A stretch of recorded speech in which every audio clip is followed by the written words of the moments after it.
Welcome back, everybody. Watch Over Palestine, day number 3 for the EU region. We are back. Man, I'm excited for the finals. The final 4 teams have qualified through the Swiss stage. I'm your host, Mr. Leapfrog. Along with me are the casters for tonight, King and Subsidian. How you doing, guys? Doing good. Very much excited for not only the match that we've currently got, Kasa and Sniffles and Daydreams, but also the grand final later today. Kasa very much excited as well. Yeah, this is a rematch. We've seen it in this. Well, it wasn't live, but we did see it in the Swiss stage. It was 2-1 to Kasa. In fact, Sniffles and Daydreams the only team to take a map off of Kasa. It's looking like a good match. Yeah, I was talking to you guys earlier about the standings themselves.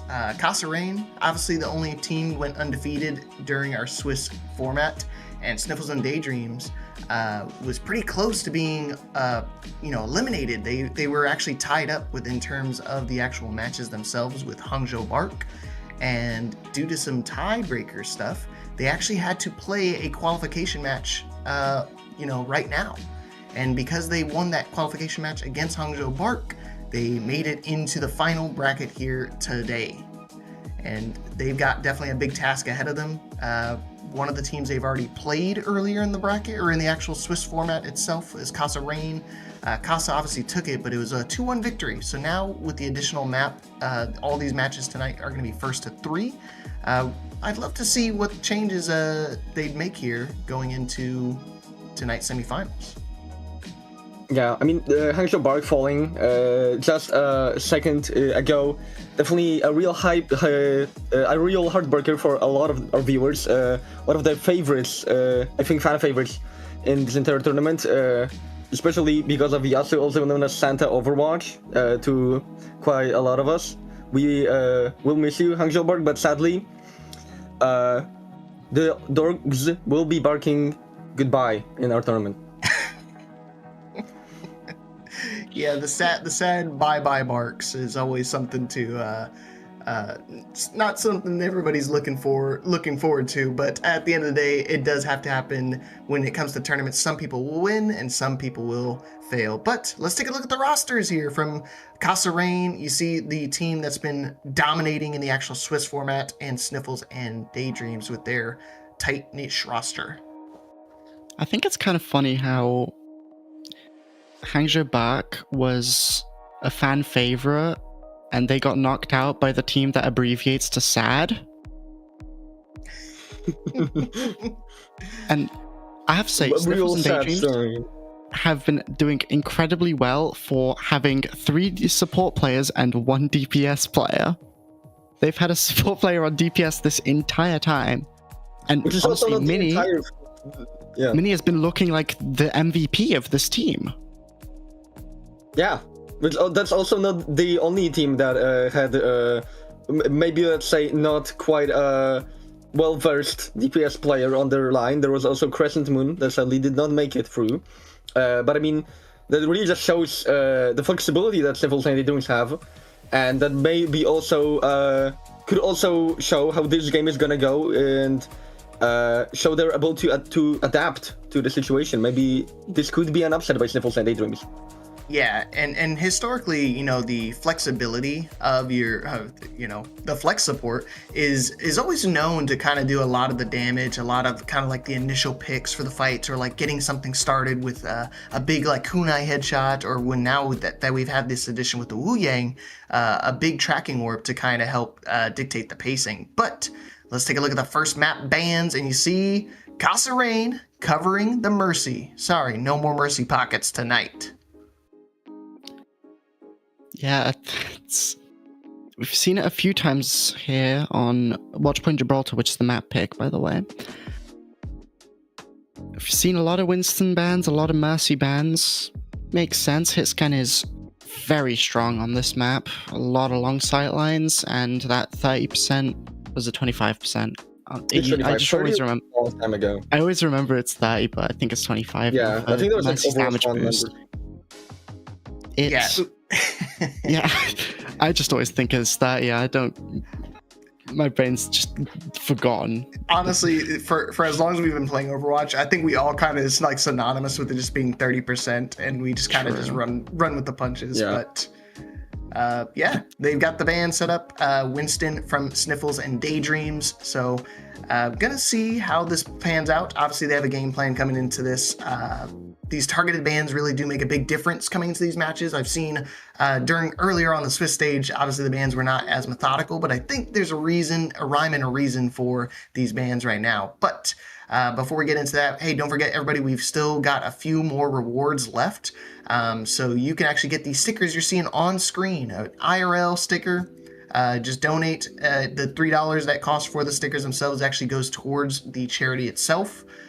So get them while they last, because guess what? We're down to, I think, the final 10 or 15 stickers on each. So again, there's a limited supply. So once they're gone, and you're going to not be able to get these ones again. So don't miss out. Go on exclamation point, donate, and get your stickers right now. There's also a couple of incentives down below. You see Ajax, Yasu's picks. All these teams are graciously willing to throw their matches in support of the charity. But as here said we go. before, onto Watchpoint Gibraltar, map that's, well, if Kasa wants to bring us to it, they probably want a good dive, even if without a Winston. Quite curious on how this is going to end up. I'm expecting Hazard quite a lot, maybe a Diva, as we head into the first match of the day. Right, take it away, King. Subsidian. Thank you very much, Mr. Leapfrog. Yeah, we are up. Kasarain already proving Obsidian right, with Mikey X going over to the Hazard. Could be just a spawn pick, but doesn't seem like it. Or are they on defense? They could be on defense. Then that would completely prove me wrong. And yeah, Seem to be having some technical tech issues. Apparently, issues? It's on NA servers. Oh, that's yeah. That's what Degen said in chat. So, assuming they're right, may have to pause a little bit to wait for a quick fix to come in. Well, while this is all happening, you can go and type exclamation point donate to the chat and go to our Tiltify page, have a little look at all of the incentives and rewards. There's not a lot of them left, but still, using maybe scrunch up a small donation, it will be greatly appreciated. Yeah, we've already raised over $3,300. We are closing on 3,500. And that is a great amount to gain from this community that is here. Thank you everyone for donating. It means the world to everyone who gets that in Palestine. Yeah, I'm sure everyone over in the United Nations Nations Relief and Works Agency for Palestine Refugees in the Near East organization is very grateful for all of the donations that are coming through, and I'm sure that the help is definitely very much needed. Still, it is a terrible situation. I mean, not even since the last couple years when the conflict has really reignited, but since a lot longer of a time, and the conflict is only really getting worse with time. I mean, there has been a ceasefire recently, but we don't know how long that is gonna stay. So that still doesn't change the fact that people need help. Yeah, still. So any donation greatly appreciated, and we'll be jumping back into the game. Not really any changes on the comp sides of either team. We'll be seeing Frank on the Diva, which has already shown to us since the last couple days. So I do wonder if Sniffles Daydreams can shut down this hazard. D.Va's not exactly known to be a hazard counter, but she can. I'm mainly curious. Yeah, she can mark it Wait, pretty well. Zarya? Oh, are we actually going to be running Zarya? I think it's probably just a spawn pick. No, I that's a don't spawn expect pick, this. definitely. I mean, with the Symmetra, it very much could work. Oh, they I'm do have really Symmetra, curious- actually. They I'm might curious just be about wanting Sim to and keep you to the Torb. bridge. Yeah, I'm curious about Symmetra and Torbjorn here. 'Cause Symmetra Yeah, is... they're going to the... Oh, they're going there. Okay. Huh. I mean, that's just a longer way to the bridge, really. So... Why not, I guess. Or Frank Okay, we'll bubbles. see. Frank used the bubbles to get them safely through the teleporter, but then swapped onto D.Va. That's a pretty... Yeah, that is quite a good strat. I do like these kind of macro strats from all the teams here. Honestly, in my opinion, one of the most fun things about Overwatch. Mickey already falling quite low on the flank, will need to just be scurrying away through back through the bridge towards his team. Kontenerking actually outpouring some point pressure right now, but a lot of damage being done onto UNRWA. Will need to run away from that violent leap from that hazard. Mini still putting the point pressure, just waiting for anyone to drop on it. A lot of damage being done. Now we're finding the server room health pack, but Dolkin is on the chase, and Mini just cannot stay alive. Dirtmaster will find that kill with the Janwu staff, and Sniffles Daydreams, it's gonna be a reset. You say that, but Mickey just fell. Even with Mini and Degen out, not having a tank for Kasa Rain may spell disaster. Doesn't Still seem taking to Sniffles make... Daydreams a long time to get there, though. I mean, Kontenerking are still putting a lot of pressure now with Mickey back. It feels like Sniffles Daydreams really need to put some pressure on the backline to finally break this hold. Now, Sniffles Dolkin and in the Daydreams... server. Yeah, I'm Putting a lot of curious how they're pressure on the gonna... front line. How Sniffles and Daydreams can try and break this split hold, and the answer is they kind of can't. As Mini falls, Frank gets out and mech and dies now too. Downpour doesn't... Oh no, it does hit Degen, but... Riley will be actually Incredible used by peel. Knight. I don't know if there is... This is amazing, actually. They do get Mickey. Yasuo will donate $8 to UNRWA. Thank you very much for the support. Thank you, Frank will Santa. also like the support from his backline, which he will very much need in this next fight. But Sniffles is now having quite an open field in this situation. They can just keep moving on, and Kontenerking will just need to back out. But Mickey actually, yet again, making quite a fast comeback in this fight, and it's all done for Sniffles and Daydreams. All but done. Sorry, misspoke. Piston Rush, both coming out from the side of Kontenerking and Nano onto Frank, but he will still lose his mag and need to use this destruct. He will get the remag though. Tidal Blast from Dirtmaster does get Anara completely blown up into smithereens. Deadeye out from Baxter, and Sniffles and Daydreams are just being completely cleaned up right now. Frank cannot escape either, and he's gonna get staggered. You can't really stagger Frank when there's a cliff right there, so... Just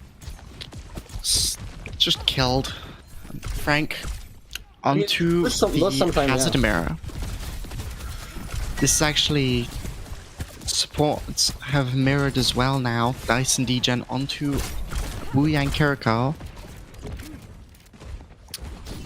Kasa Rain, they seem to be in firm control so far. Molten Baxter Core from really low and does die to Frank's jacked wall. Now Mickey also very low on the flank, but Frank cannot withstand the damage and will just get thrown up. And everyone else is just falling under Mickey's hands. This is an absolute cleanup from this tank. 4 in that fight. Wait, could he get a... No. Oh, Mickey. Oh, yes, with another $10 donation. Thank you very much. It's not looking like there's gonna be... Oh, there is a touch, actually. There is a touch. I didn't expect Right out from Mini. But Mini does hit... Oh, doesn't get anything. Degen got one, but is that gonna be enough? Another does get another one, but Mickey is just cleaning up in the backline. Dirtmaster does fall quite low to Frank's shots, but he's the lone warrior on this point. He cannot stay in this any longer. Sniffles the Daydreams not with a satisfying push. This is looking like a Kasa Rain victory already. Zero Death Gang, or Dirtmaster is apparently on Zero Deaths. We hopefully shall see if there are any other people on Zero Deaths.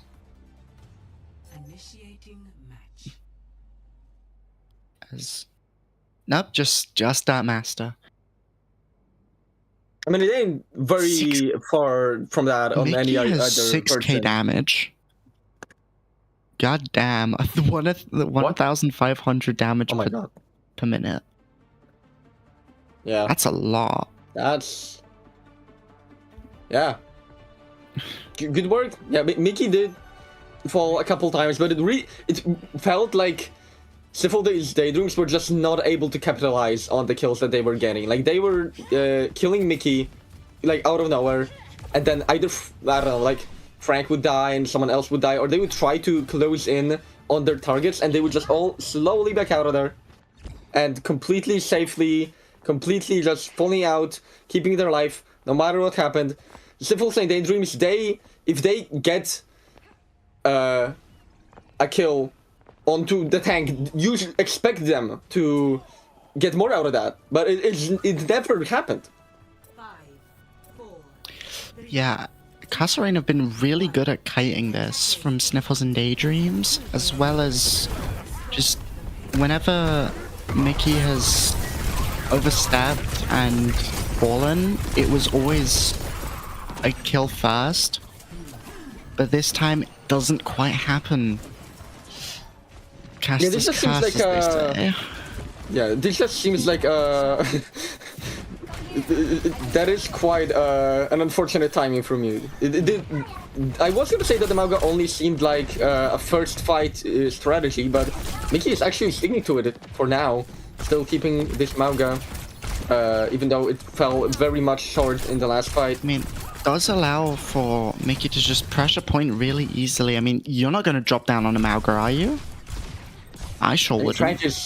Frank is proving us wrong, and so did Mini. Beautiful stuff from Anara. Going to Baxter. Now Anara with another one. Both DPS on the side of Kasa already dead, and the backline is just left completely alone. Dirtmaster, after 60 sadly had to TP away, was just left alone in the enemy front line, and with no help, shortly fell a second later. Yeah. This was a very good fight there, especially from Anata, seeing 2 picks just from having the free space of Mickey being on point, not being there to hold anyone back. Dice almost having the title blast could be very important in the next upcoming fight. Overwatch will come out of 60, now falling up onto the high ground. Baxter falling really low, but does get a kill onto DJ though. That is not someone you want to lose in this upcoming fight. Frank does get Baxter though, and Mini with another one onto 60. That is now both supports very low. No, Dirtmaster, maybe just stay alive for now. Frank does need to use it. No, Dirtmaster, you need to turn! You need to turn! There is a nuke going off behind you! You can't win after that! I mean, Frank just has that much aura that just rather shield Frank off than the guaranteed insta-kill. But, you know... I mean, I feel there was a death either way. If they shielded the other way, they would have just gotten burned by Frank, but there was... Frank is baby diva. The baby diva won't kill you. There was baby diva still. Another 2 kills under the DPS line of Kasa and Mickey's just falling solo in the front line on the card, cannot stay alive. Down to a minute for Kasa Sniffles and Daydreams, this could be possible. I'd like to say, not only that, but it's been 3 minutes and Mickey is on 80% out charge. I have no idea why he's diva, like they just DM your entire mag, and then like, what are you supposed to do? You just fall over. Anat has just been completely uncontested, and we see that with how many multi-kills they've been able to pick up. You can even see how just terrified the backline is of Anara. But the dice will fall first this time. Baxter with a flank dead-eye. Dolkin finishing that kill onto DJen. Mini falling as well. Frank cannot keep their mech either. And this is looking like it's over. Kasa does get challenged in the end, but not enough for Sniffles and Daydreams to find the victory. Kasa take the first map. That was much closer than it looked for initially. I was thinking they barely got it to the end of first. There is no way this is like gonna be close. But then maybe it was a bit of throwing from Kasa Rain with mainly the pick of Mauga. I don't know what the Mauga was. I'm gonna be. I don't either, but- I understand. Like, oh, they're Diva. I want to go Mauga. Diva But burn Mauga. that But makes like, the opposite. It literally is the opposite of that. yeah. Like, I mean, especially if Anara is putting on a clinic like that. That was some beautiful shots. yeah. Yeah, but now Kasarain up 1. Not a very surprising situation. Kasarain, obviously the best team out of anyone in the Swiss stage, and already proving that they are hoping to keep the title of best team. But Sniffles and Daydreams, I was hoping that it would be a little bit of a closer fight. I mean, the second round did seem to go better for them. Anara was playing very well, and I did like the Freya pick. So I think they could take this as a learning opportunity, use some of those picks that they did in the next upcoming match, but it's really all gonna go down to map pick, I think. Where are they gonna take us that is gonna make this a bit closer, that is gonna challenge Kasarain a bit more? I don't exactly know, actually. I think if you're Kasa Rain, you definitely want to ban Mauga. I don't think you want Mickey on that again. Yeah, Kasarain actually does have 2 coaches or just any kind of other staff, so I assume they're also talking about that right about now. But yeah, this could also be a caster diff, not caster, coaching diff, since Kasarain does have some kind of staff, it seems, probably a coach, while Sniffles and Daydreams are a 5-man roster. So Yeah, I kind of doubt it, but I mean, maybe there is something that maybe there is a part of the Kasarain's success in this stage. maybe, to be honest, that's a reasonable theory. Maybe they are just better. That could also be the Maybe it's a little bit of both, you know. maybe. Maybe they're a well-prepared team and a well-skilled team. Well, now Kasarain up 1. I do really wonder what Sniffles and Daydreams are gonna go to. They're going to Lijiang Tower, as you do not need to go on control for the first map, as we saw just a second ago from Watchpoint Gibraltar. There's actually no game mode requirements at all. No restrictions at all, which I think that's a pretty good rule, not gonna lie. I think starting on control every time it's just it's kind of repetitive. 3 control maps back to back. Let's go. 3 times Lijiang. I'm gonna watch esports I think you today. can't- Oh, they're playing Lijiang Tower every time. Yippee! Like, that's kind of boring, you know. That is kind of true. That is kind of true. And it's like always making it, you know, Lijiang. making the order a little bit more randomized. It's fun. It's fun. I like it. I like this one. So, yeah, Lijiang Tower now. This is not a bad pick because it does force a brawl kind of thing a little bit more. It really doesn't. But But ball? I mean, he is pretty good on Lijiang. But if Sniffles wanted to go ball, they would just play Elios, surely. oh, now it's Metro Man from Sniffles and Daydreams. They were the ones. If Playing. They were the ones playing Symmetra. Actually, Dolkin did go to Symmetra at the end. Actually, he did also use the. Oh, that is true, actually. Yeah, you're right, actually. There was a sim wall. Yeah, no, there was right. quite a bit of Symmetra on the side of Kasarain as well. But I mean, if you are really looking, I don't know if they know a bit more about Kasarain than we do. We do not know a lot about them because we haven't watched a single game of them. At least me and Sidian. But I would expect them to counter this hazard comp a little bit more, as it's been. Mickey's been doing quite a good job at it so far. So I don't know. Maybe they just have more info than we do. But I mean, Lijiang Tower, it's not about map or hazard either. So I don't know. Yeah, Kasarain was on the A stream on day 1, but we went on A stream that day. Yeah. we were totally not. Lijiang Tower. To watch picked- Kasa Rain, of course. Yeah. So with a ball ban and a Symmetra ban, what are we thinking? Also, Symmetra is actually a completely reasonable ban on Lijiang. Yeah, that is a really good ban maps. on Lijiang. So Definitely before one we of the start, best maps, a little bit of a score update on our other semifinal happening right now.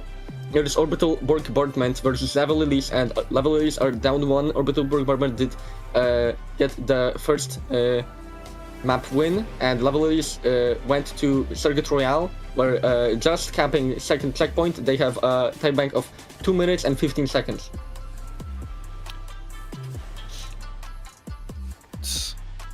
Wait, are we looking at a Queen Mirror here? I would not at all be opposed to a Queen Mirror. Yeah. Oh, Yeah, hell definitely. yeah. Oh, there's No much. sim- Oh, yeah. I was thought he gonna was say, of genuinely course gonna there's go. no sim TP because it's the sim ban. Yep. Yeah. I'm Arana fully actually awake. goes over to the Bastion, which has actually been quite a good pick, even in genuine esports recently. We- We've seen a That's also a good pocket pick, sure. yeah. There's also a good pocket pick can be giving $25 to UNRWA, which Seedor just did. Thank you very much for your support. Yeah, Frank already falling really low in the front line. Dolkin will be the first one to fall, but a tank pick is way more of an important one. Kasa Rain are definitely do wanna capitalize on that, and they will. Dice and Mini cannot stay alive in that situation either, and Kasa Rain will be going over with the first win. Sniffles and Daydreams really need to start just hustling right now. Yeah, I think there's 2 points. Oh my god, Pigeon Oh, Cam! The pigeon cam has been Let's go. activated. I didn't The actually know there $30 was a cam pigeon has on been Lijiang activated. Tower, or is this from a different map? I think this is Ilios, because it's on a table and it's eating a calzone. So, That's not. That's that was a calzone. Yeah? They tend to be larger because it's just a fodder pizza. Yeah, but no, I think that was a calzone. Well, anyway, Kasa Rain fully wiped Sniffles in Daydreams yet again. No chance in that fight. 60 already has the Kitsune Rush. Sniffles and Daydreams not even close to theirs yet. This is not looking good for their first point on Night Market. Yeah, I think it all really started from Frank missing that first axe onto Dolkin, and now the momentum has shifted heavily in Kasa Rain's favor, or more accurately, it's still in Kasa Rain's favor. Yeah, it has not moved an inch. I will say 60 did fall, but there will be the only casualty on the side of Kasa Rain. Okay, that's but now definitely not actually- Ilios. Yeah, but now with with Akiriko out of the fight for a second, this could give Sniffles and Daydreams a chance in this fight. But multiple people on the backline will be antied. Beautiful stuff by Mickey with that rampage. A lot of picks going the way of Kasa Rain, only Baxter falling on their side. Frank sadly did need to go back to the spawn. Mini will just now also fall. This is just turning into a deathmatch game with every second. Well, it is difficult to get past this choke point, but Mickey does fall, so they do get it done. Oh my god. This Master almost swooping Frank off of the map, but the Rampage is there to save him. What am I talking about? The blade is out from Mini, will catch one, but I don't know if that was even really needed. Sniffles really looked like they already had the point in their bag. But, I mean, it will be expanded either way, can't change the past. So, finally, Sniffles and Daydreams is coming up with something, but Kasa Rain are coming up with some multiple powerful ultimates in just a second. Oh, Frank! What an engagement from Sniffles and Daydreams, playing so confidently into a team that was just absolutely beating them down a second earlier, and now they are responding with the very same strategy. Yeah, at first I was like, wow, this Kitsune Rush really sucks. Kasa Rain could just back off, but the commanding shout and amp speed just bulldozes through Kasa Rain. You can't really run away. Yeah, and we can see a lot of love for the members of Sniffles and Daydreams in the chat, but Dice sadly cannot see a lot of love out of 60, and so can't many. Beautiful shots from that Kiriko, and absolute it's just absolute cleanup from Kasa Rain right now. Now on the point and holding it firmly in their hands. Overtime ticking down. I don't think there's gonna be a touch.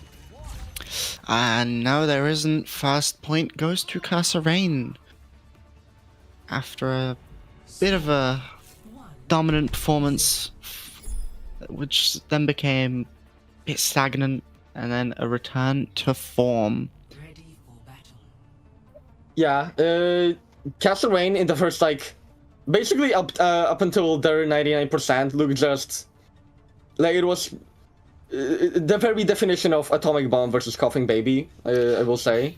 And then Pigeons. we did see signs of life from Sniffles and Daydreams, but not quite enough to keep the point in their I'd like hold. to say, why was this one saying pigeons cam when it was the one cam that has been shown that only has the one pigeon?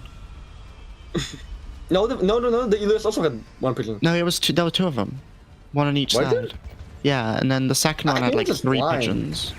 I think I might just be blind. Okay, well, another coming over from Or I'm just imagining a lot it. of pressure onto Dark Both Master. up. Frank falling really low in front of that Hellfire Room as well.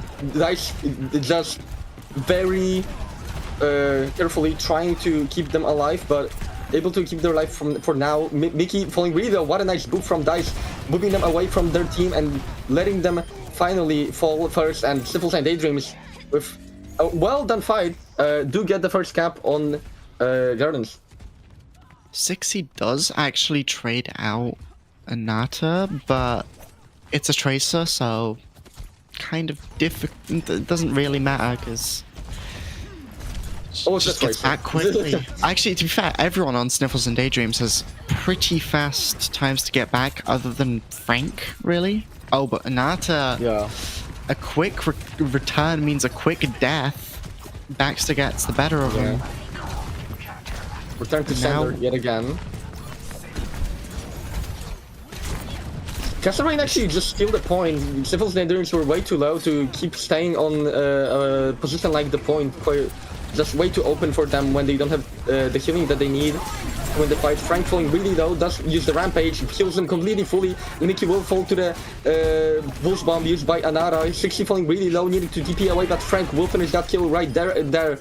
And now, yep, it's just clear for Sniffles and Daydreams. 2 well done fights, and Kasa Rain are looking to be on the back foot in this round. Yeah, I really didn't like that engagement from Minnie as a Genji player. Pharaoh is not too bad, but it's quite difficult to deal with, and especially with Lucio help. But luckily the rest of Sniffles and Daydreams are there to pick up the pieces. As Dice now drops the beat onto a double Kitsune Kitsune. rush as well. Mickey does have the rampage now, and the answer will be there. Beautiful stuff from Mickey. Frank cannot stay alive under that pressure. That entire is just way too big. 60 multiple picks in the fight as well, and Kasa Rain in a flick of a second getting the point back. But 66% for Sniffles and Daydreams, a way better look than their first point. Yeah, you've already got 10% more than you had last point, and it's not overtime for the enemies, so clearly much better showing so far. But Kasa Rain now have a massive ult advantage and an early pick. Actually, will be Engage. played Dirt Master. I'm not exactly sure if it was even needed in that fight. I mean, they were already up 1, and it was Dice, who is a very big helper in engages for the Lunakir Falcon, what? many will get Why did one. Dolkin just shoot deflect? What? For the cliff. I don't know. I guess so. I mean, No, Kasa Rain now actually almost matching Sniffles and Daydreams percentage on the point. And they haven't found an answer to this since these last 2 fights. They really want to win this very next fight. Frank falling really low once we're going into the white room. That Baxter rockets has just been hitting hard. Oh, and the Death Blossom from Dolkin will find Degen. There will be Blade out from Minnie, and Frank will finish the kill onto Baxter, but Dolkin does still get one onto Dice, and now Minnie falling really low on Cliff, cannot stay alive. And Frank does catch the tank of Kasa Rain though, so there's still a very winnable situation for Sniffles Daydreams, unless Anara falls. Now only Frank on the point, still just trying to hold it down, but the DPS line and the support line is holding firmly for Kasa Rain, and they're not letting this out of their hands. yeah, I'd like to say Baxter did an incredible performance in ulting immediately as they die, so you just hear I don't think we have an incentive for that, but Top Dragon. Did the Top Dragon. yeah, did the top dragon. Yeah, I haven't seen a lot of top dragon ever since the EMEA. Hashtag noticing. Well, That's 16. yeah, I mean, A play that was seemed actually deserved, that's pretty rare apparently. Just yeah, I'm 2-0. still really interested in the mini deflect going to Dolkin. But yeah, yet another win for Sniffles and Daydreams, now up to, if you're, no, oh, Kasa Rain, I'm sorry. Sniffles and Daydreams down 2, and now looking down their graves. It's really hard for me to find any really positives in this. I mean, they did do pretty well in that second round. I think some of the things that they tried in that round on the Legion Tower Gardens, I think they maybe should stick to some of that. But even that, which probably was their best, was just not enough.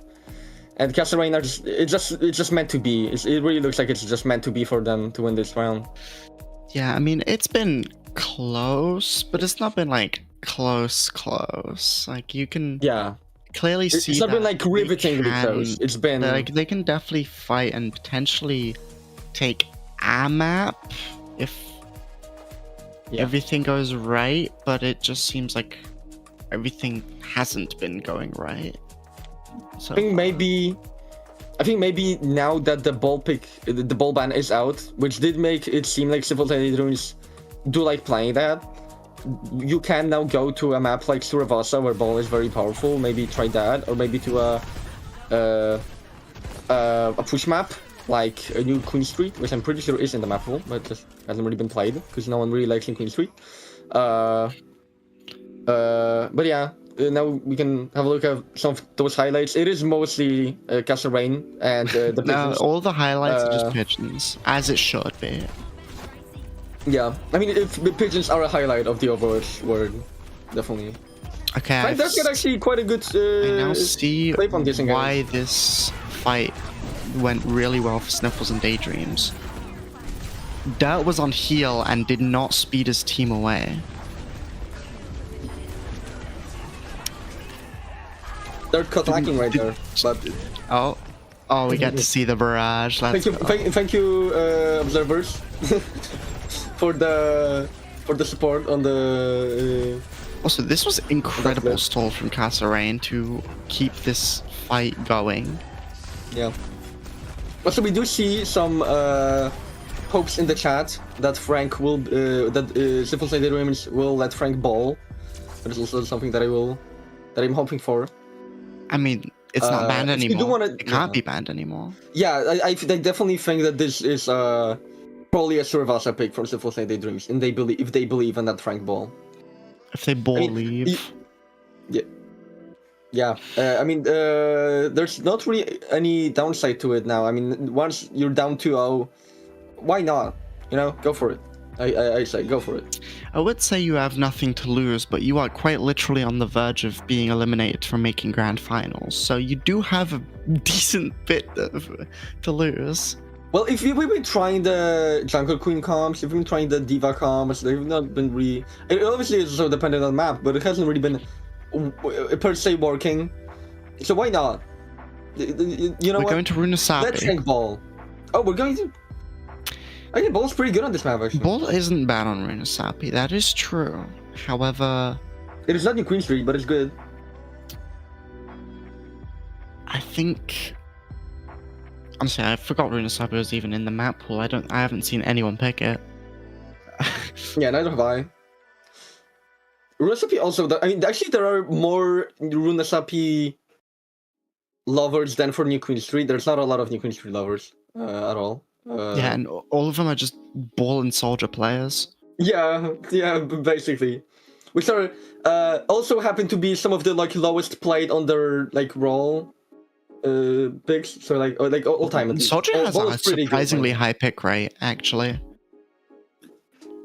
I think we all know the answer actually to why that is. don't really know why Ball has or Soldier has a high pick rate, but onto the bans. Ana ban from Kasa Rain. Okay. I don't think I've seen any. No, we saw a little bit of Ana. Because we saw the Brick Ana on Watch Point. Oh, right. However, I guess they're predicting that is something that they're gonna go for. Sniffles and Daydreams with a Cassidy ban. This is very much pointing to a Wrecking Ball play. Very much so. I mean, Sniffles and Daydreams have been running this Tracer Genji quite a lot, and Cass is quite good into both of them. And Wrecking Ball. I wouldn't be surprised if I think that is just the even if it's not a ball, that's a reasonable ban anyway. Very much agree. Yeah. Even if it is a trio, I'm quite still excited for this map. I mean, Sniffles and Daydreams have still been making this fun with some pretty cool plays, especially that engage on Night Market just a second ago. Either way, I think this is still a pretty clippable match, especially thanks to the pigeons. Lunakir, which is one of our coordinators, did say that there are more pigeons and cuties still available, and there is one very cute thing that you can highlight on Runasapi, and those are the llama plushies. So, if anyone wants to grab that, $30 to a great cause, and you will get yourself some llama POVs. So, nothing to lose, really. You won't only get that for yourself, you'll get that for the entire broadcast. You are doing a service. Yeah, a man of the people. You will be known as a man of the people if you do that. Or and also you donate to charity, which is another great cause on top of the reward you get. I'm still not that sure on the Runasapi pick. If they're going ball, so I do want to say I believe that every other image that we had for a map was not an image but a video, a small video snippet of it. This is a still image because the water is not moving and there is a bot right here. Yeah, that's a bit under my one. And because no one cares about Runasapi. That's true. Yeah, I still think it's. I mean, there's actually some Runasapi lovers out there. I've seen some, but well, not a lot. Frank on Hog. Okay, so apparently Sniffles and Daydreams are going bananas. Wait, Baxter's. Yeah. Wait. Baxter's on Hog. What is happening? Did they mess this up or are they intentionally off-rolling? Are they off-rolling or is this... They're rolling out on this. They're not swapping. Frank's not swapping. Said any they are rolling out on... messed up. Yeah, no, this is genuine. I mean, they are rolling out on Hog, but no, Frank's going ball. Okay. That's a little bit like Frank, actually. That really messes up the rollout for Sniffles and Daydreams. Yeah, importantly... Kasa Rain, they are off-rolling. They do not feel... They feel confident enough that they can get away with this.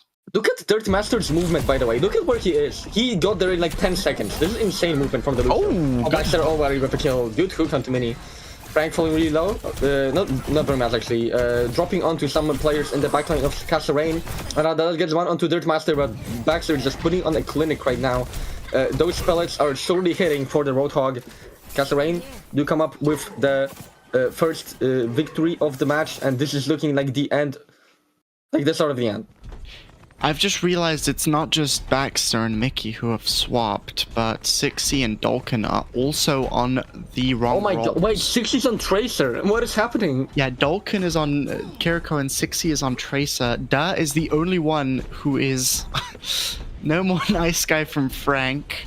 We saw one life of ball gameplay, so technically the Twitch chat is appeased.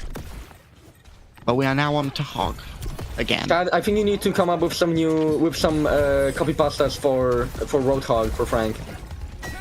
Another pick up the diff onto Mickey.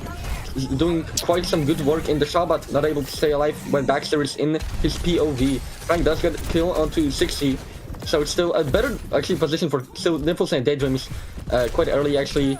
Kasa Rain not able to even get quite close to the checkpoint. Actually will find Mini on the flanks though.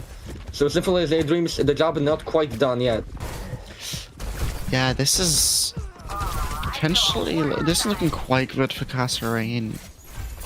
And do we think this is more BMing, or if this is just more play for fun with it off-rolling?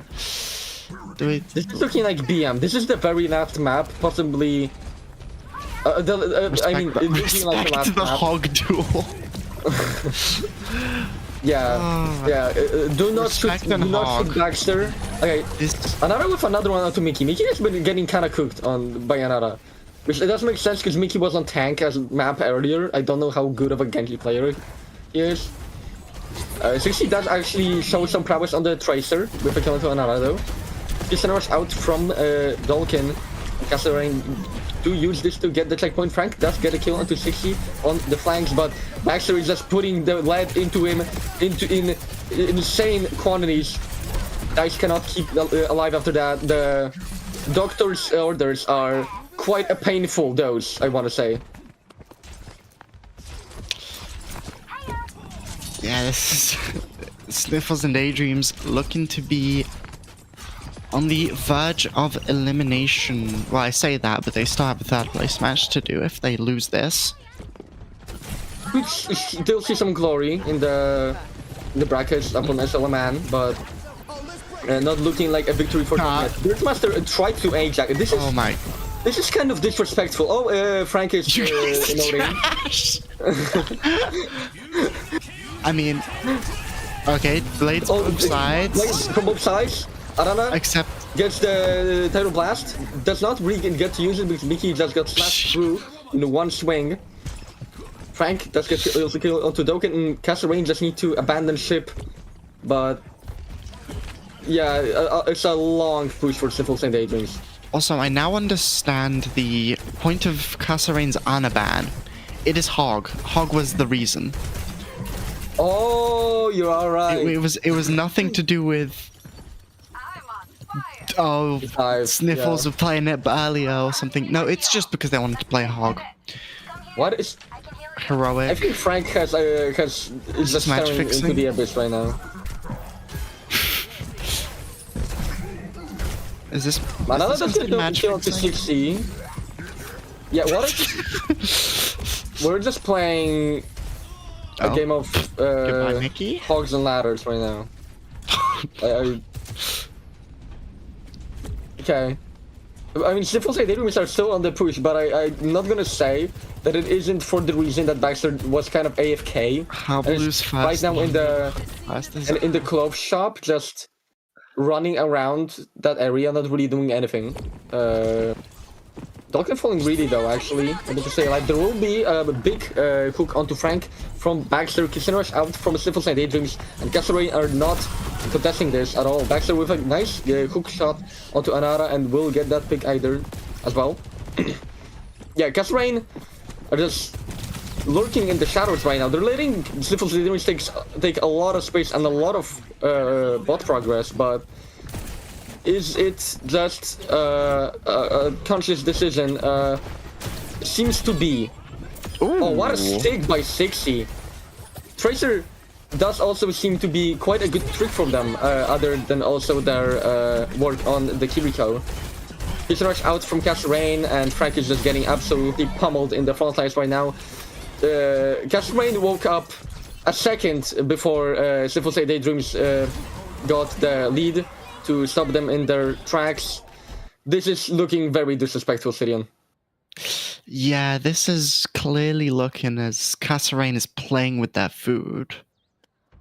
Making a banana split here. Yeah, just mixing up all the ingredients in the fruit salad right now. Oh, nice hook from Frank onto Dolkin. You could see that from the free cam. That was kind of cinematic. That looked like a trailer. Oh well, my, that is... Blast and another Dirt Master! I'm not gonna say that wasn't on purpose, because it probably was. Another good stuff on the Genji. 2 slashes. This is still winnable for Sniffles and Daydreams if Kasa can keep this up. I mean, they're giving us... Dirt Master is...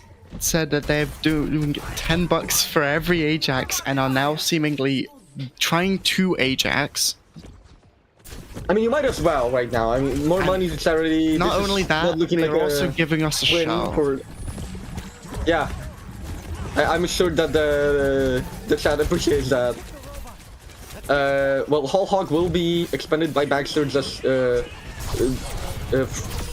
getting Frank very far away. Blade out from Mickey, and it's just an absolute chef's kitchen right here. Multiple beautiful picks. Kasa are looking to finish this right now. No more niceties. This is just pure business. He messed it up! Oh, Frank Frank got clipped. No.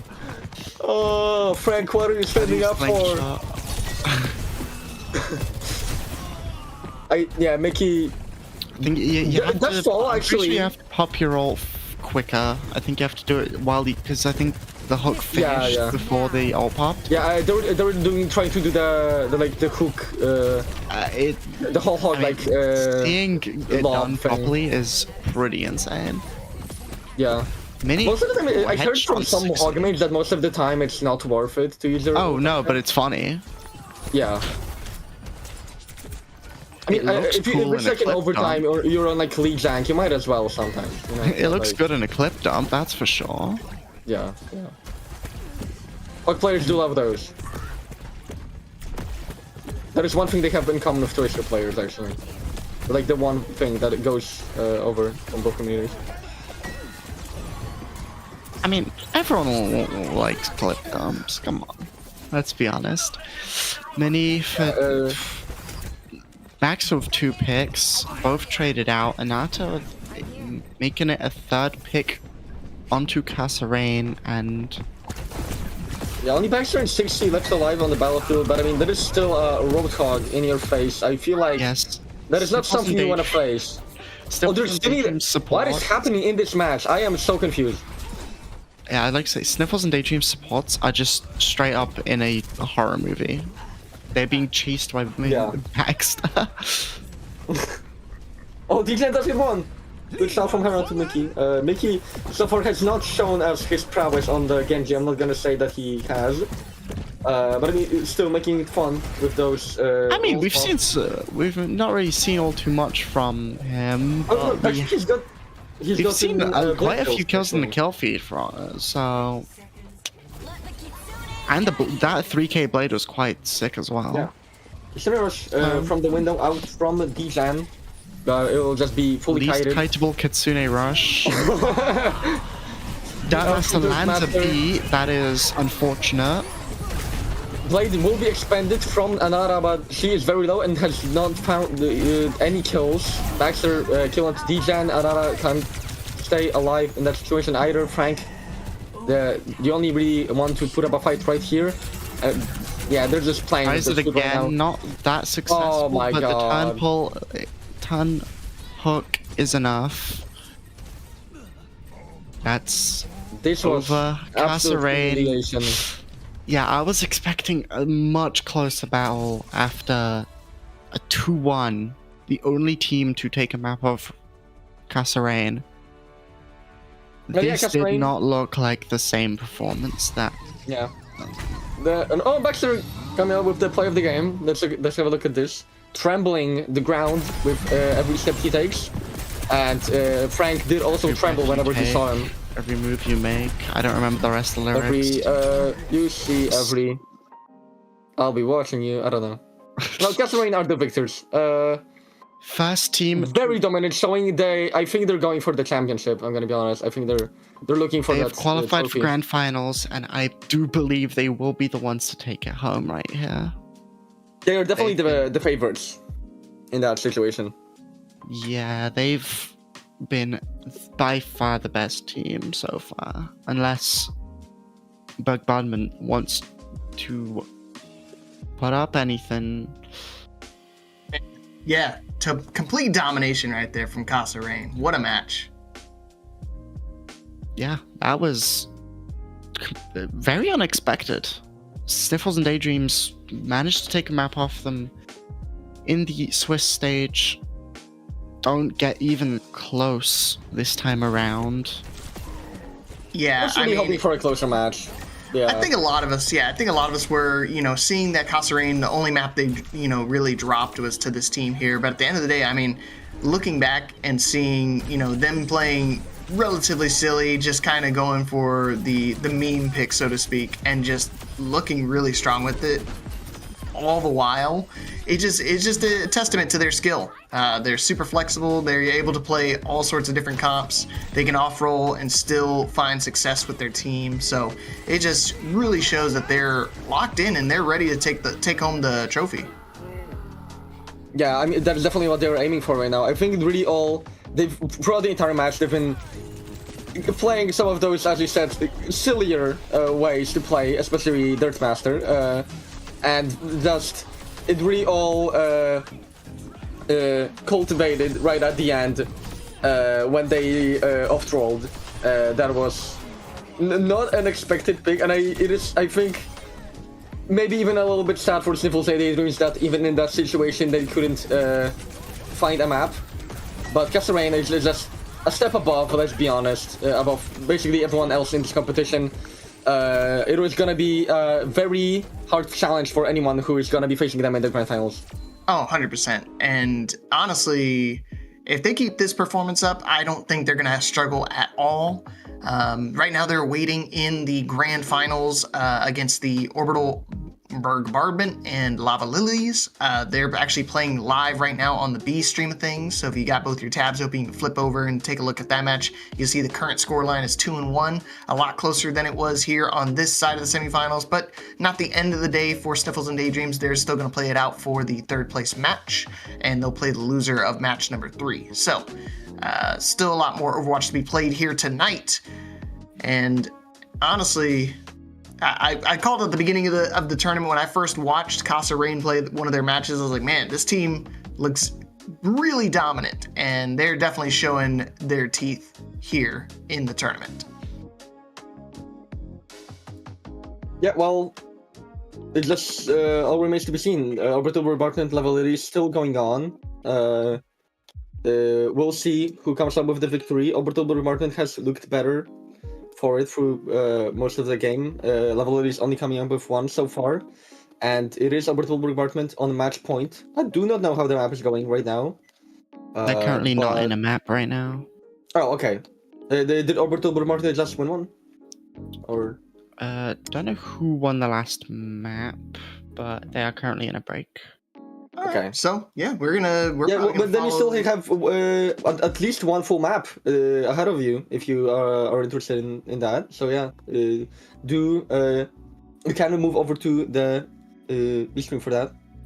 Oh, look at that! See, yeah, Lava Lilies just took the Atlas map. They're looking to reverse sweep here against Orbital, so definitely still have an opportunity to still bring it back. And Lava Lily is another one of those teams I was kind of have high hopes for going into the actual finals brackets portion. So I guess so. What we'll do is, since they're on a break right now, we're gonna follow suit and do the same thing while we let them catch up and find out who Kasa Rain is gonna have to play. It's all up to Lava Lilies and Orbital to find out if they're going to get their fated match against the tournament favorites here. So again, big shout outs to King and Subsidian for casting our match here. Thank you for doing that. And we will take a short break, and when we get back, more Overwatch coming at you.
And like I said, very quick. Oh, my bad, girly, my bad. No, sorry. I just sent us out. I was gonna be like, and we're back. No, it's fine.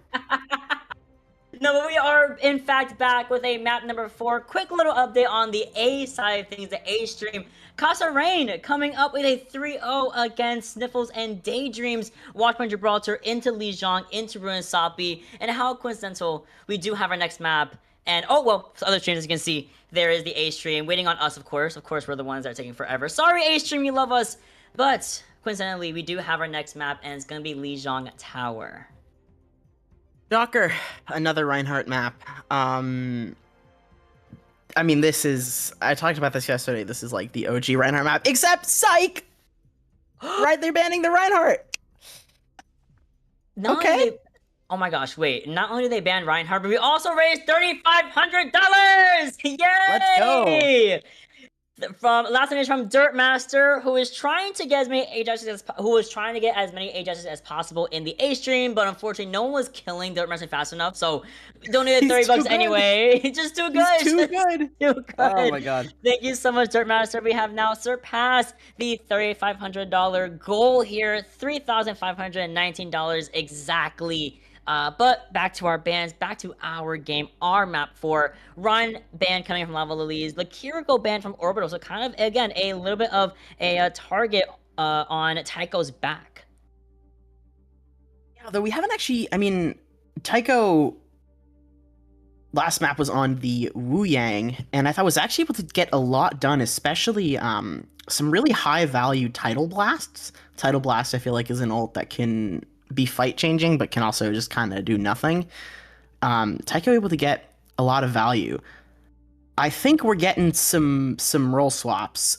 Trying to interpret the photo that we're seeing here. Looks like June's gonna be back on tank. Cheesy back in the lineup on DPS.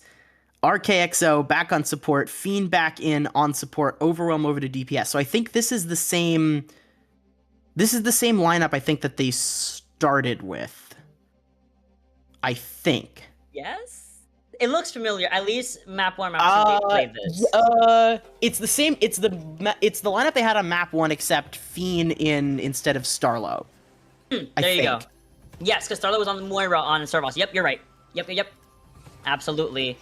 So hopefully some changes. Yeah, with that backline, I feel like we might see, you were talking about a little bit earlier, the Kiriko, no, not Kiriko, unfortunately, but we might see more like a Wu Yang come into play, maybe double Lucio and Wu Yang. We did see that a little bit earlier for a couple of seconds, a couple of fights. So I think with Lijiang Tower coming your way, or coming our way specifically, I'm excited to see exactly what comps you can play. You know, of course, Lijiang Tower has 3 different options, 3 different sub-maps, and you can play a good plethora of comps on them. And that being said, the Roadhog works so well, why not bring it out a second time? Ray on Junkrat as well, whereas June is hovering over this Doomfist for a bit. Will we stick to it? Not sure.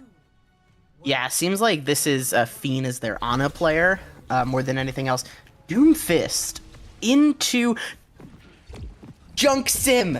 I was explaining to OC, I was trying to tell OC about how in 2020, everybody, every good team, every team in OWL played Junk Sim on Lijiang Control Center, and it just went away, and I felt like I was going insane, but this was a real thing. This was the meta comp on Lijiang Control Center, and Lava Lilies are bringing us back to 2020. I remember Birdwing and Kevster playing this for LA Gladiators in 2020. Anyway, Orbital Burgbardment in first control of the point. Sure are, and the pressure is definitely being built up onto Blood Bunny, and while Overwhelm was distracted trying to get rid of that trap, Ray comes in with a concussive mine elimination onto the Reaper, and unfortunately for Orbital Bombardment, even though they did get the first point in their favor, they're gonna lose it relatively early, you know, being down basically every single one of their team members. And with that being said, it's a little bit of tactical crouching on our own player. Lila wakes back up and teleports in to start setting up those turrets. Yeah, Lava Lily is back in control of the point. Junkrat and Sim really difficult to dislodge afterwards.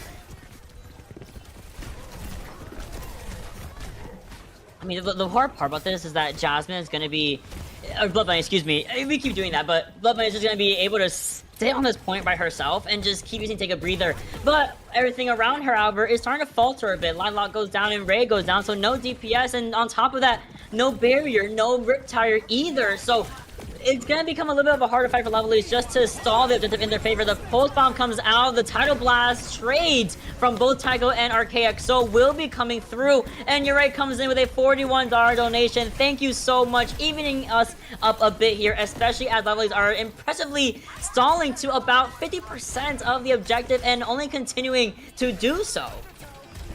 Thank you for the donation. Looks like our donation goal is hit Masters. We've hit 3.5k. Can we get to GM by the end of the stream today? Overwhelm getting some kills there with the Death Blossom, but Orbital Burgbardment haven't capped the point yet.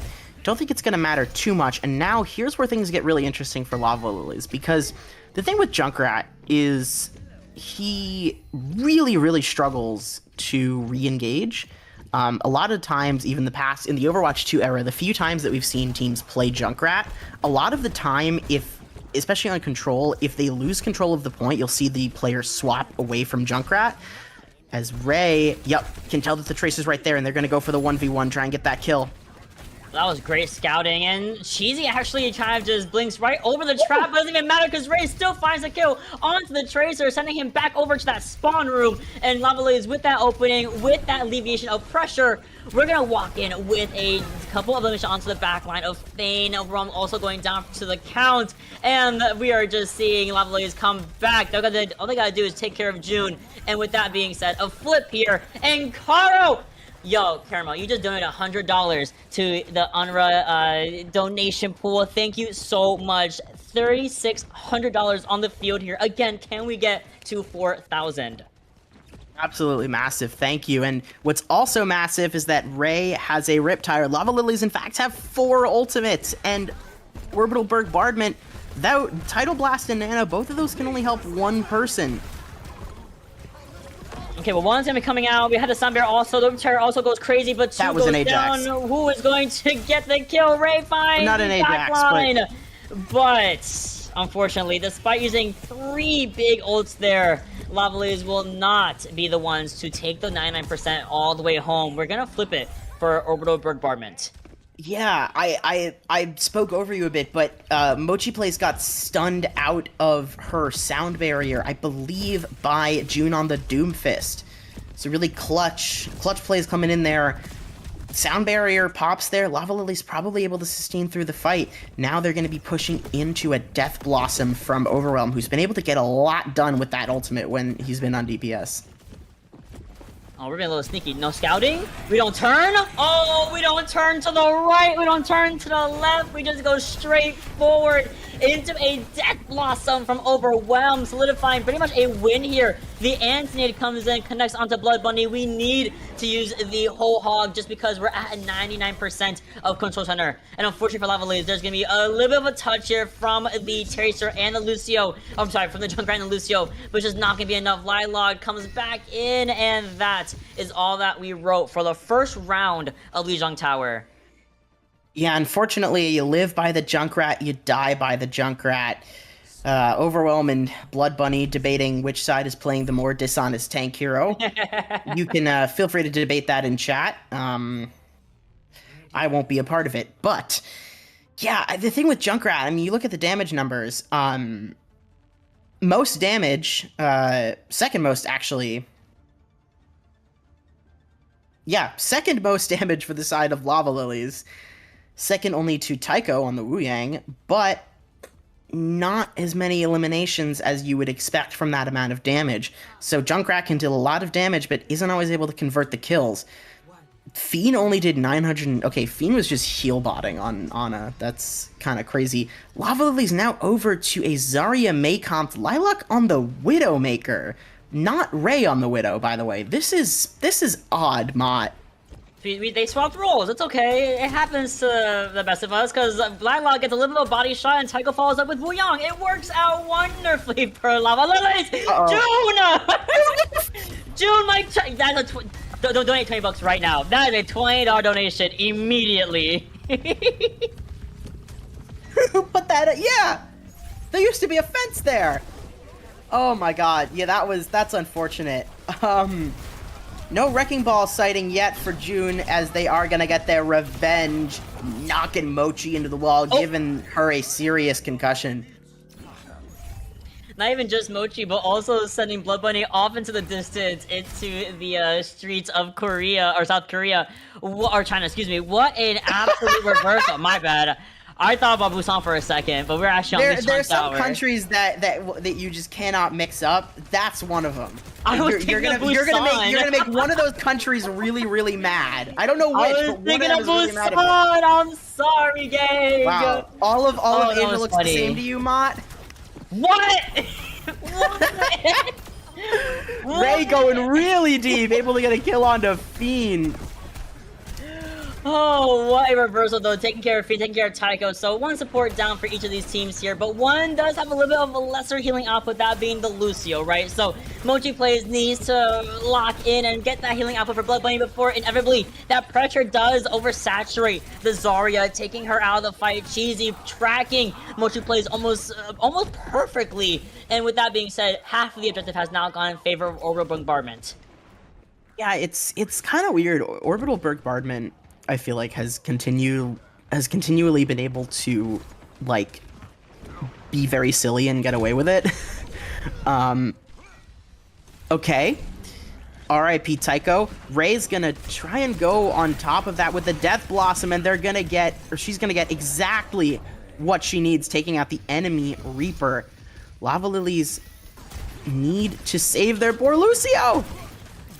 Please do! Oh my gosh, we have the, at least we have Meteor Strike online here for June, and okay, you get rid of Ray, which arguably is the big kind of damage output victim, or a big output that June doesn't want to really deal with, right? So that's really good. Also, Kontenerking coming in. Whoa, Kontenerking coming in with a $13 donation. Thank you so much. Will this Tidal Blast come through? Will we get the Meteor Strike kill? Neither come to fruition. Mochi Play is getting the Samir online, but not being able to proc it fast enough before inevitably we do get sent back to that spawn room. And Ray, barely comes in with the teleport back to the corner. And gets the kill into June. Yeah, put the sticks down. Pack it up.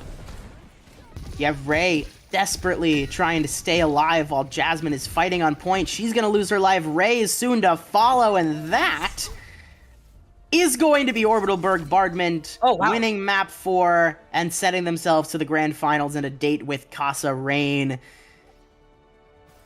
GG's coming across from both sides. That was a very interesting round of Lijiang Tower. June, I think, nearly lost them the map, but also won them the map. So, you know, as most tank players do. What a beautiful play of the game to end the series off. Orbital Burgbardment comes in with a win here. And as you said, they have a very romantic date with Kasa Reigns in that grand finals. From what I believe Lovely's will be going over to the third place qualifier. I want to say, I can double check right now on brackets. Yes. And that is going to be on this stream as well. Yep, sure. So they're going to be looking up into fighting out for third place against Sniffles and Daydreams. Very excited to see how that match is going to go. And like you said, it's going to be right here, so no need to move around. But if you want to also tune in to that A stream, you can have 2 streams on at a time and watch who wins between Kasa Rain and Orbital Burgbardment. That's going to be a good series. Trust me. Yeah, we'll see how serious or silly Orbital Burgbardment decides to get. Which version of that team will show up? Who's going to play tank? Who's going to play DPS? Who's going to play support? We saw them use all 7 of their players in this series. And some looks definitely looked better than others. I'll put it that way. And we'll leave it at that. There were some shining moments from both teams. There were some funny moments. There were a couple fortunate, things, teleporting. I still, still dying to the river in Saravasa, things like that, missing shatters, booping the Reinhardt into pinning my own Reinhardt. Lots of fun stuff here. as we now tick down on the timer again. Donations are looking really, really fantastic. Only about what? I can't do math. Please, Art, don't know any of that. But I think we have about $20, $30 until we reach $3,700. So if you have a spare couple of, lunch money, a little bit of pocket change, if we can put a little donation in the chat, or donation to the fight will be very much appreciated. Now, let's get our MVP on the scoreboard here. 1, 2, 3. Who is our MVP? It's gonna be Overwhelmed, popping off, I would say, with a spectacular performance on that Reinhardt of Circuit Royale. Yeah, popping off is certainly one way to describe it. It was entertaining. I will give him that. It was extremely entertaining. And also on the Reaper, able to come through in that first and fourth map, playing the Reaper, getting a lot of value, and able to just sustain himself so much. Absolutely. But unfortunately, or fortunately, that's the end of this series. But the good part is that we have another one lined up. Lovelies, put your... Not Lovelies, excuse me. Well, yeah, Lovelies and Sniffles and Daydreams coming back into the engagement, coming back into finding who is going to go and be third place and watch Over Palestine part number 2. A little bit of a recap of what we had seen all the way from humble beginnings of Suravasa, the Diva, the Ball, the humble Rhine Mirror on Circuit Royale. That was one of, I don't know, Mott, that was one of the least humble Rhine mirrors I've ever seen. There was so much ego. There was so much ego in that Reinhardt mirror, you could feed a cow with it. I mean, oh my god, Mott, dude, that was so funny. Oh my god, Mochi. Oh man. Life doesn't fight protect life, and what a shatter again. I love watching like series-long replays because I forgot a lot. Okay. If I hear more hammer down, I might lose my mind. Hammer down. No. Hammer down. Hammer down. See, there it is. He said the thing. Funny rectangle man said the thing. No, but like. Nice. I think they actually win this fight. Yeah, they won this fight. I think. Lava Lilies. Oh, to win the first round, we just don't scout. My monitor was off. Everyone's monitor was off, but it's for charity, so it's okay. Yeah, very unfortunate. Like I said before, hard to tell the difference between silly and serious in these matches. I mean, Jasmine coming in with a donation, $17.43 to even us up to a nice clean $3,690. Yeah, I don't know what's up with the 40. Oh, it's probably she donated in euro, and so it convert. That's why it's 43 cents. Like that's a really weird amount of money. But that's going to be it for me. We're going to have somebody else tagging in for the third place match. Mott is going to shepherd us through what will surely be a very serious, very competitive, extremely professional third place match. But surely I will see you all another time. Thank you for watching Watch Over Palestine, and please keep donating. We are pretty close to hitting $4,000 raised for UNRWA. It goes to help people that really need it right now, so keep the donations rolling in. And again, a little reminder, a little graphic of who is UNRWA, what they do, and how they're supporting Palestine. Every single cent, every dollar, no matter what currency goes directly to them. So again, while we're on break, please go to Tiltify. Please go to Tiltify and donate as much as you can or as little as you can. However, you're able to. Anything counts. In the meantime, we're going to go over to a very quick break, get our third place match in, and have some fun to close out the lower bracket, the third place finals of Watch Over Palestine. See you guys in a couple of minutes.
Welcome back, everybody. You can see the grand finals is set. Orbital was able to take it in a 3-1 victory over the Lava Lilies, and now we are here in the grand finals against Kasa Rain, our number 1 seed, pretty much undefeated this entire tournament, only dropping a single map here on our charity event.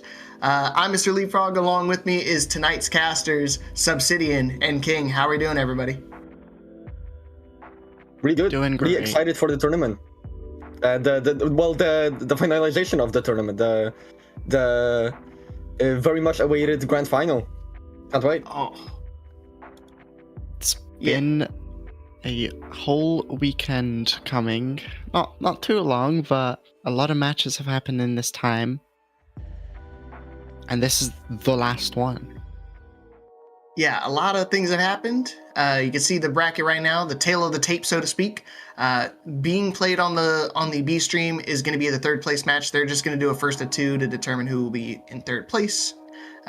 So that's going to be a little fun little thing right there, so they can kind of duke it out. I'm sure there's going to be a lot of shenanigans going on there. And of course, with the grand finals, still 1st of 3 here between the number 1 seed, Kasa Rain and Orbital. So we're going to see a lot of off-rolling between these two. I think both these teams kind of like to play a little silly, as you can see by the rosters, but at the same time, they both want to win very badly. Yeah, 5 flex players for Orbital Burgbardment. I think that's by far the most of any team. I think that's pretty safe to say. Fielding a roster of 5 flexes. Yeah, and I think you kind of need to, with this format, the way that the donation incentives kind of work, that you can kind of pick certain players' heroes. I know June has been very on top of that in terms of like selecting heroes and just creating silly little goals for the teams to hit during the match. And it's obviously going to a great cause, so I'm enjoying it. I know the fans are enjoying it, and of course, the great people at UNRWA are also enjoying our shenanigans. Yeah, I mean, normally it would be a bit easier to pin down what each player is gonna play, especially if you've already watched these teams play. I sadly have only watched Kasa Rain play, have not been able to catch an Orbital Burgbardment game, since when they were streamed I was also here at the desk. So it is going to be quite a challenge, I think, for us to pin down any possible picks. If chat can help with that, that would be greatly appreciated. What are your predictions? What do we think for My the grand predictions? final? Okay, Kasa Rain win. It is gonna be, I think, a 3-1, because Orbital Bombardment is like really the only other team I think who can actually take a map off of them right now.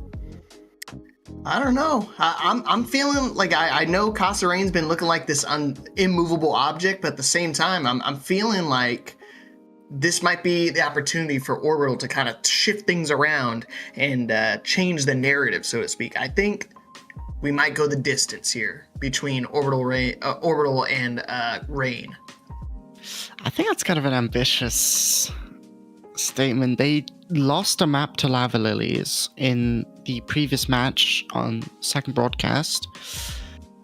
And I think they won't have the power to make it map 5. I think a 3-1 is probably the best they'll do. Unless Kasa Rain decide to drop some. I mean, yeah. Unless they play like they play the Lunakir game, is willing to mess around.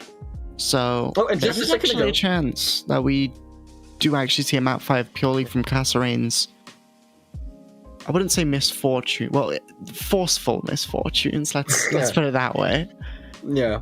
Especially on some of the supports in the backline. I'm not gonna pinpoint anyone, but no messing around in the donations. Just a second ago, we've just got a donation from Yasu, dropping a lot of money throughout this weekend. We greatly appreciate it here at BPL. We are inching ever closer to a 4K goal. We only just beat our 3,500 goal, and maybe if we can rally together at the last couple seconds of the last couple matches, maybe we can ever get to 4K. And I think that would be historical for this entire tournament.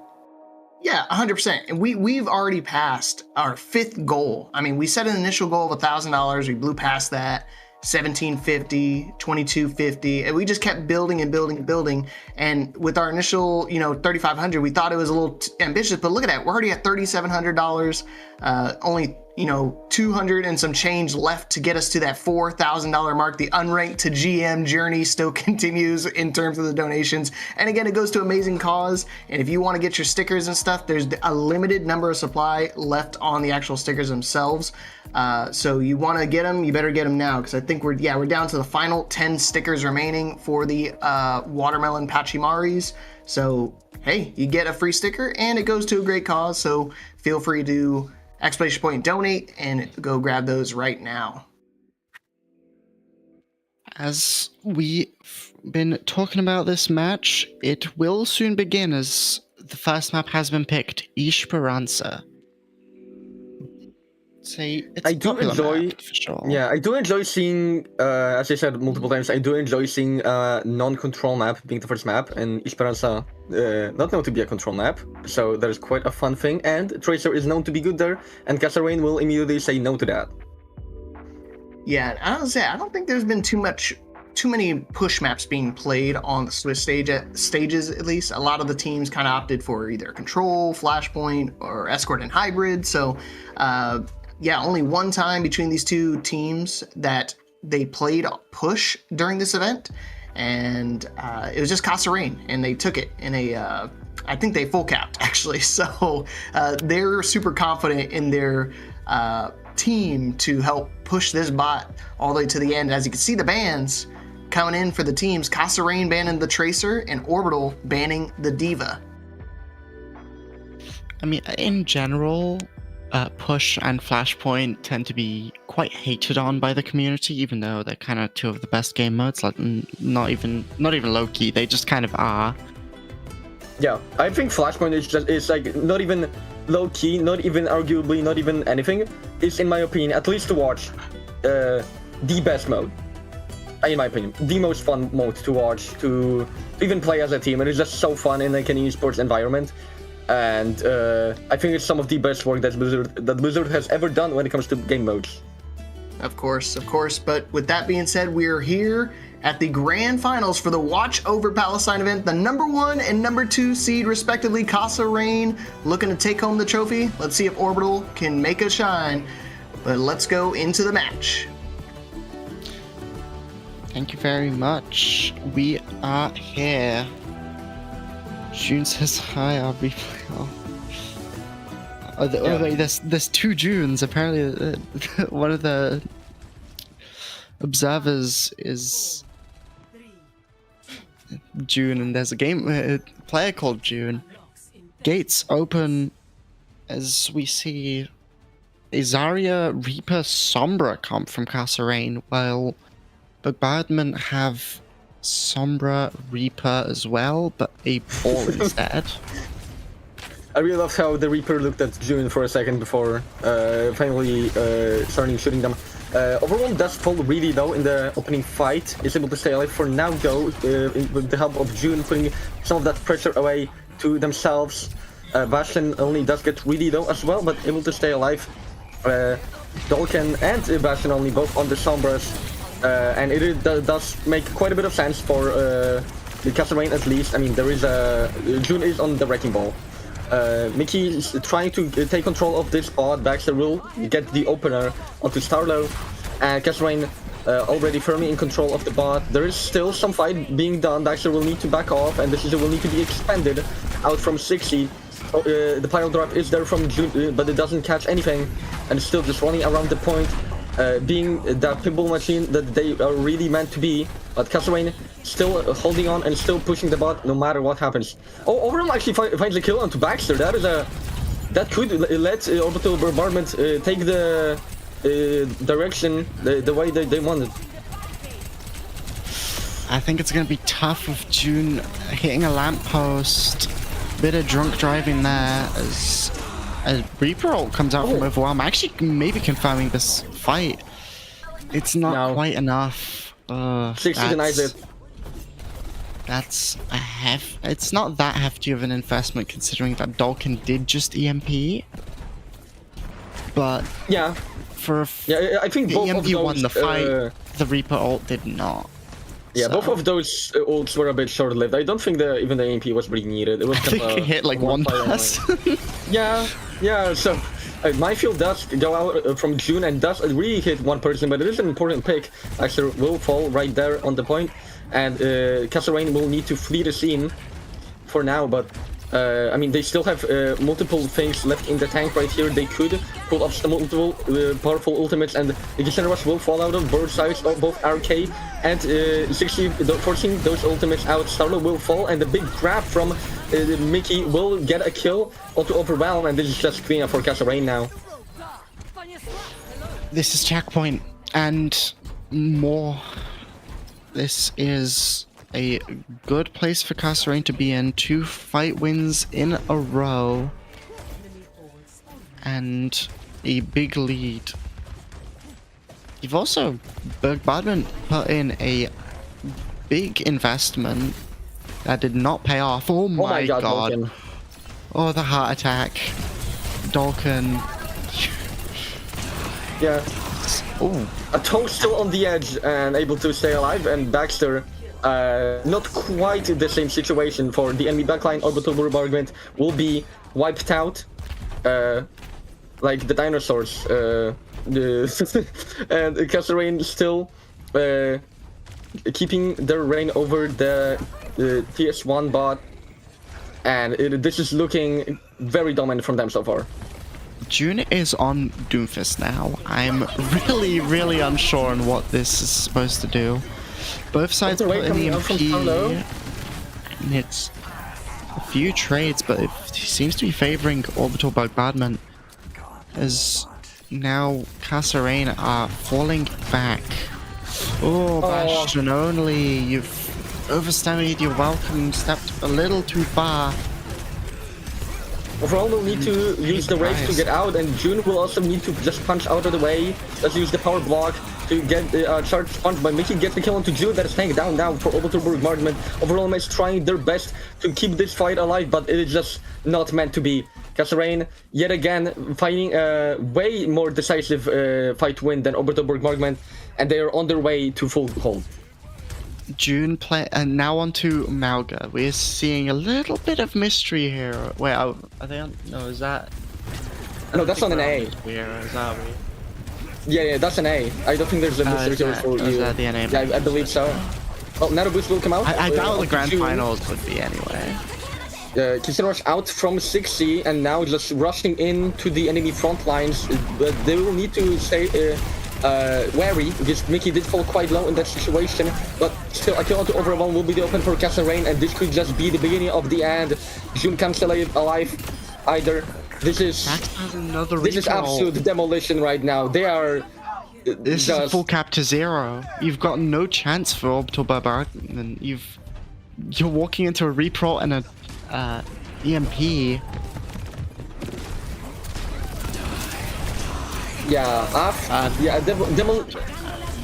This is absolute. This is I have no words. This is absolute. Just dissemblance of Orbital Burgbardment. The whole confidence that they could have built up for the tournament, putting up those numbers, doing really good. Kasa are just a step ahead of everyone, it seems. I just want to make a quick update on the 3rd place match that is happening on the B stream. It is on Volskaya Industries. Oh, I forgot about that. Yeah, I did forget. Okay. It was voted that the 3rd place match will be played in 2CP. So, yeah, but I mean, Kasa they are living up to their name right now. It is a very, very decisive victory on Esperanza. Yeah, that is quite strong. You've not seen this dominance from such supposedly close match teams. I mean, they're both made it out of. They were top 2 seeds in Swiss stage. They were able to win both their semi-final matches. And full cap to nothing is just unheard of, really. Yeah, I think it really is just a really... I mean, I'm not gonna say I didn't expect a decisive victory by Kasa, but this is this is the very epitome of a decisive victory, and we can see Overwhelm actually does get quite a big blossom right here. This was looking quite a bit closer at the very...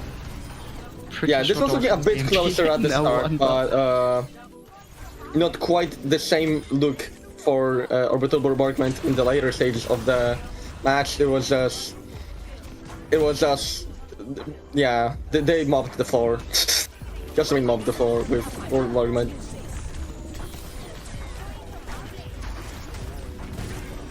Well, I really, if you're Orbital Burgbardment, I think you gotta really focus to not cave under the pressure. This is a match where, I mean, after a loss like this, you may lose some hope in yourself. So really gotta keep your head open for any possible edge that you can take over Kasa. And if they cave in under the pressure, we could see a Suravasta. I think Suravasta is on the cards. It's just a map known for big comebacks. But if I am Orbital Burgbardment, I think that would be a rather short-lived decision, as we do go to have a little bit of a watch of the current third place match. Level Elise on the attack and pressing over towards the B objective. Trying to captain, just to say. I don't know if... God. Seeing Volskaya really brings me back, and I don't know if it's in a good way. Yeah. I don't think this is nostalgia. I think this is childhood trauma. If only that sleep hit. Oh yeah. Yeah, Taiko just said, let me do it myself, okay? Let me... Yeah, well, back to the desk now. How are you having a little look at that? It. Ooh. Having a little shake up, really. Leapfrog, I believe you are muted if you're saying talking to us. You know what? That would help not being muted. Thank you. Man, all sorts of issues, but I got them figured out. Shout outs to Solomon hooking me up. But hey, map number 1 went to the way of Rain. I don't know. We're gonna have to see how Orbital makes the adjustment here going into map number 2, and you can see already being selected, Circuit Royale. Yeah. Yeah, I don't know what I think about this. It's a long-range map. It is. Yeah. It is a very big shake-up from Esperanza. It's a big shake-up from most maps on... Well, in the game, not only just that on the current map pool. As an Anaban from Kasa may mean Hog. We've been informed that there will be a bunch of off-rolls from Kasa, so I'm expecting Roadhog to return. Roadhog is so back. Unfortunately. The Kasa Roadhog brings all the boys out to the yard. Is all I'm gonna say. Definitely, everyone's definitely very excited to see that. Yeah, definitely a cult classic here in the U.S. for sure. Roadhog is definitely the man of the people. And I think Baxter's thinking his hog's better than yours. Damn right.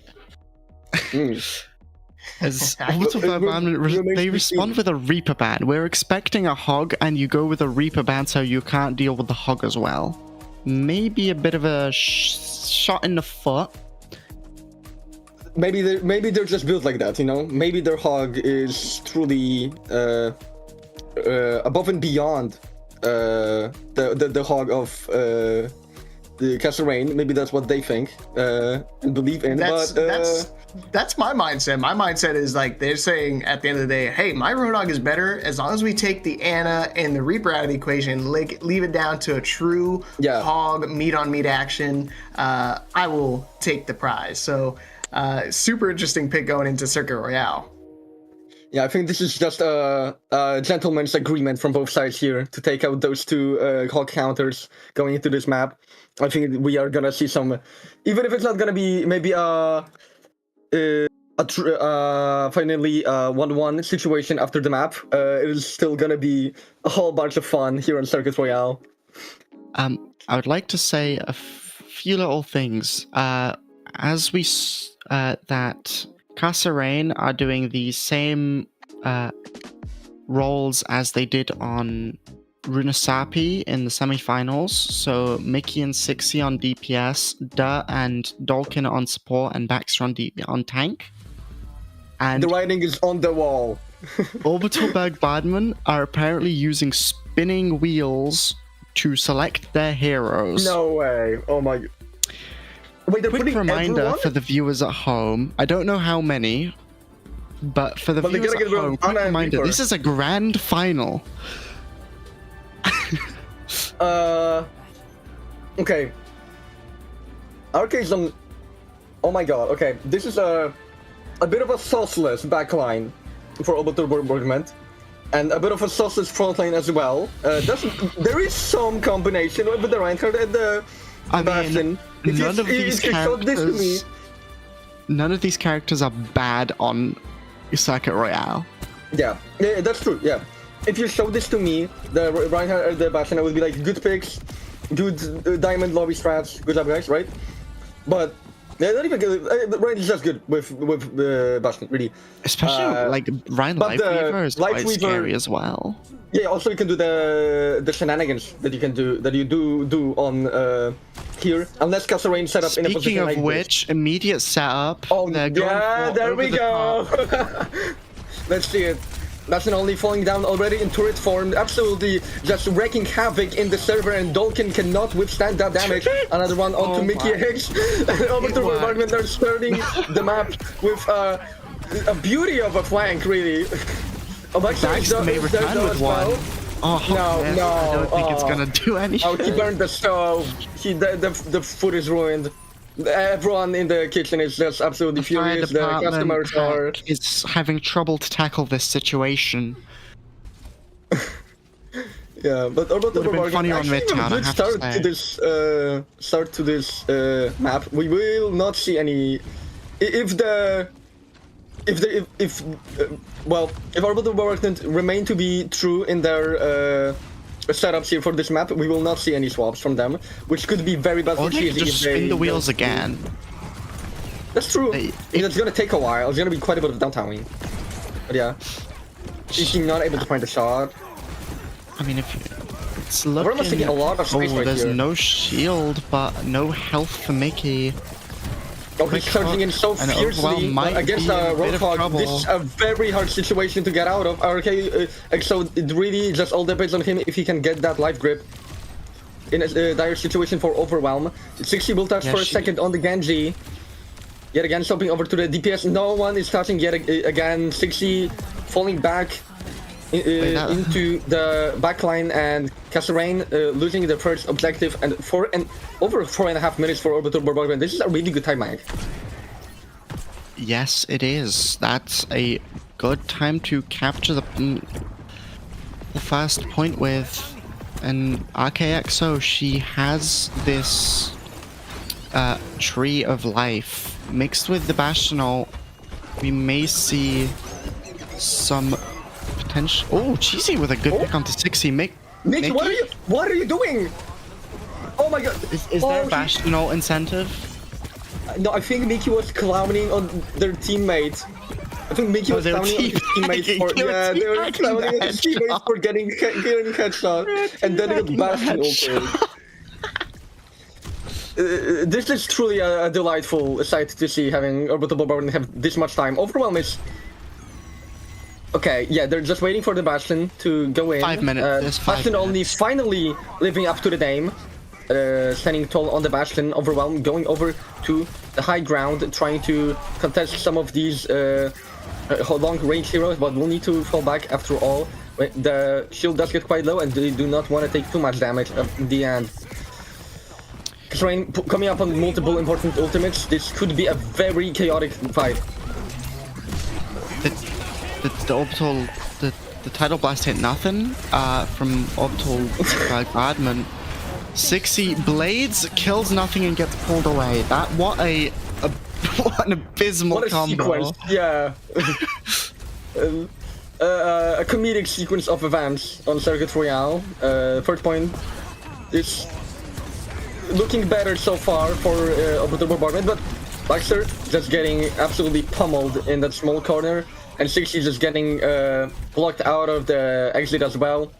In a burning building, the only chance you have is the glowing exit, and Overwhelm is there with the body block, the rubble, if you will, in the situation. 4 minutes left, and we're looking at the end of the third point. This is a notoriously very difficult point to push, and Bastion only getting very low, but it doesn't matter when Cheesy is the first to get the pick. Yeah, now support down for Kasa Rain, quite a bit less healing, now able to be distributed.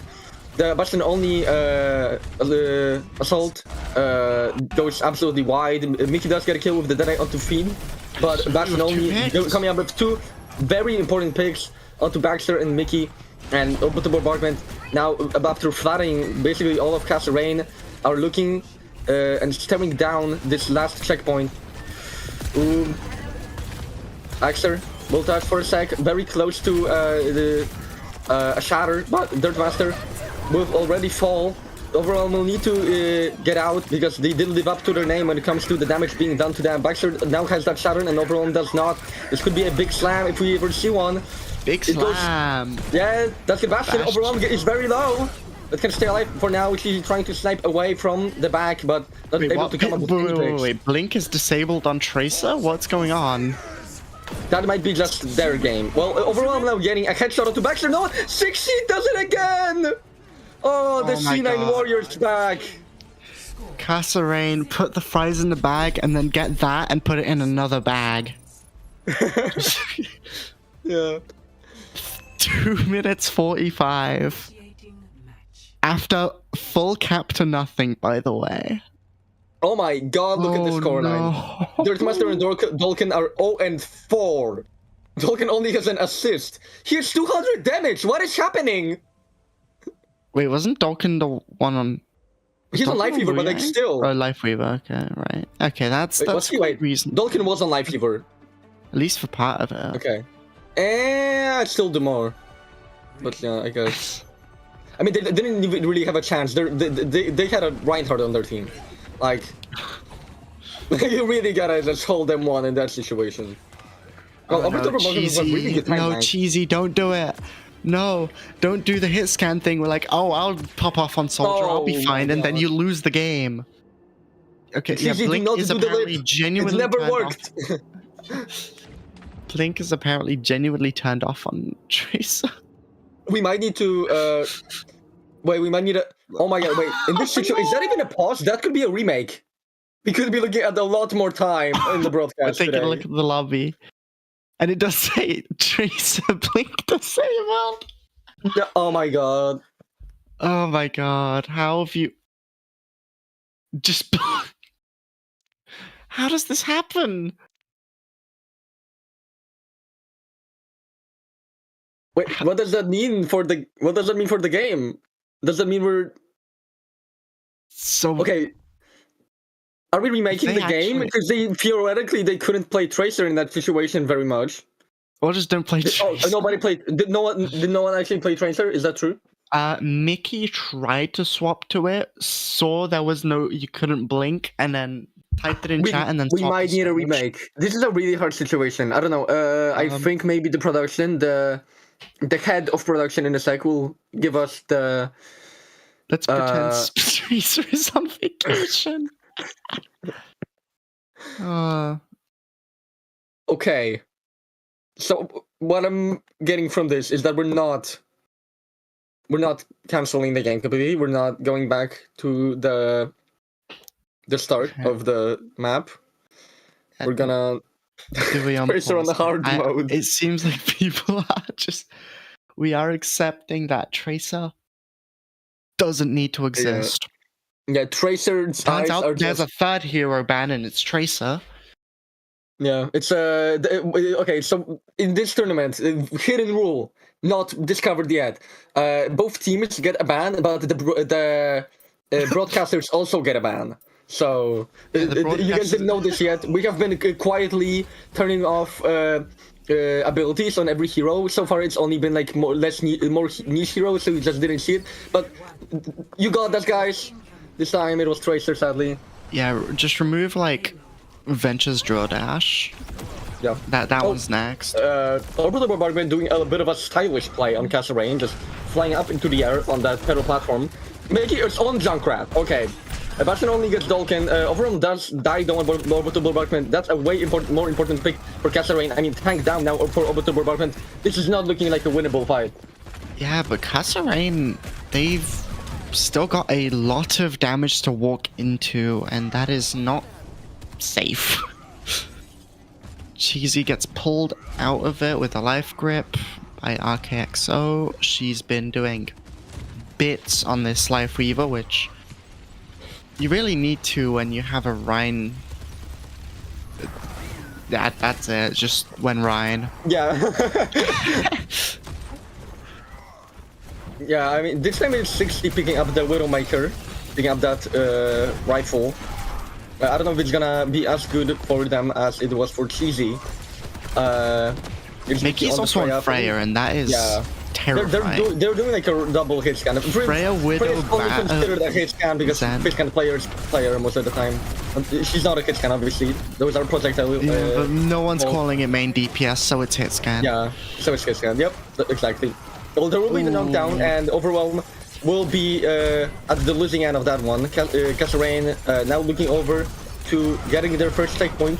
I do believe this is gonna be a shorter time than what it's about the same. Oh no, it's literally the same. I think it's quite literally the same. Grapple shot doesn't connect, and Baxter's trying to get quite aggressive. I have to say, didn't expect a Rhine mirror. Oh, you don't want to peek that if you're Fiend, but I mean, if against you is 60, you are maybe. What is happening in the? They're doing a dance that you do. Ritual. Okay, so this is a ritual that you do in the tribes of Reinhardt, where you both face each other ways, right, with your shield up, to show respect to the fighter. And then you go your separate ways, and then you shatter, which we're gonna see in just a second. Baxter flew straight into a tree as the rest of his team collapses.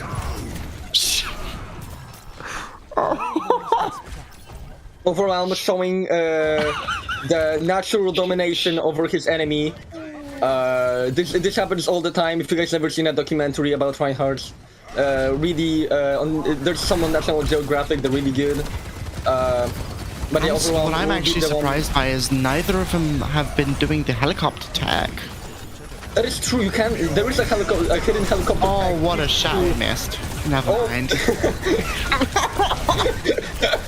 I was like, oh my god, it's gonna hit 2, and then it doesn't. 3 of 5 coming out from both sides. Bola shot as well from Mickey. Doesn't get anything as that ultimate does. Fiend still has that orbital rave. They need it in a second. Baxter now just charging in fiercely, trying to take a back Overwhelm.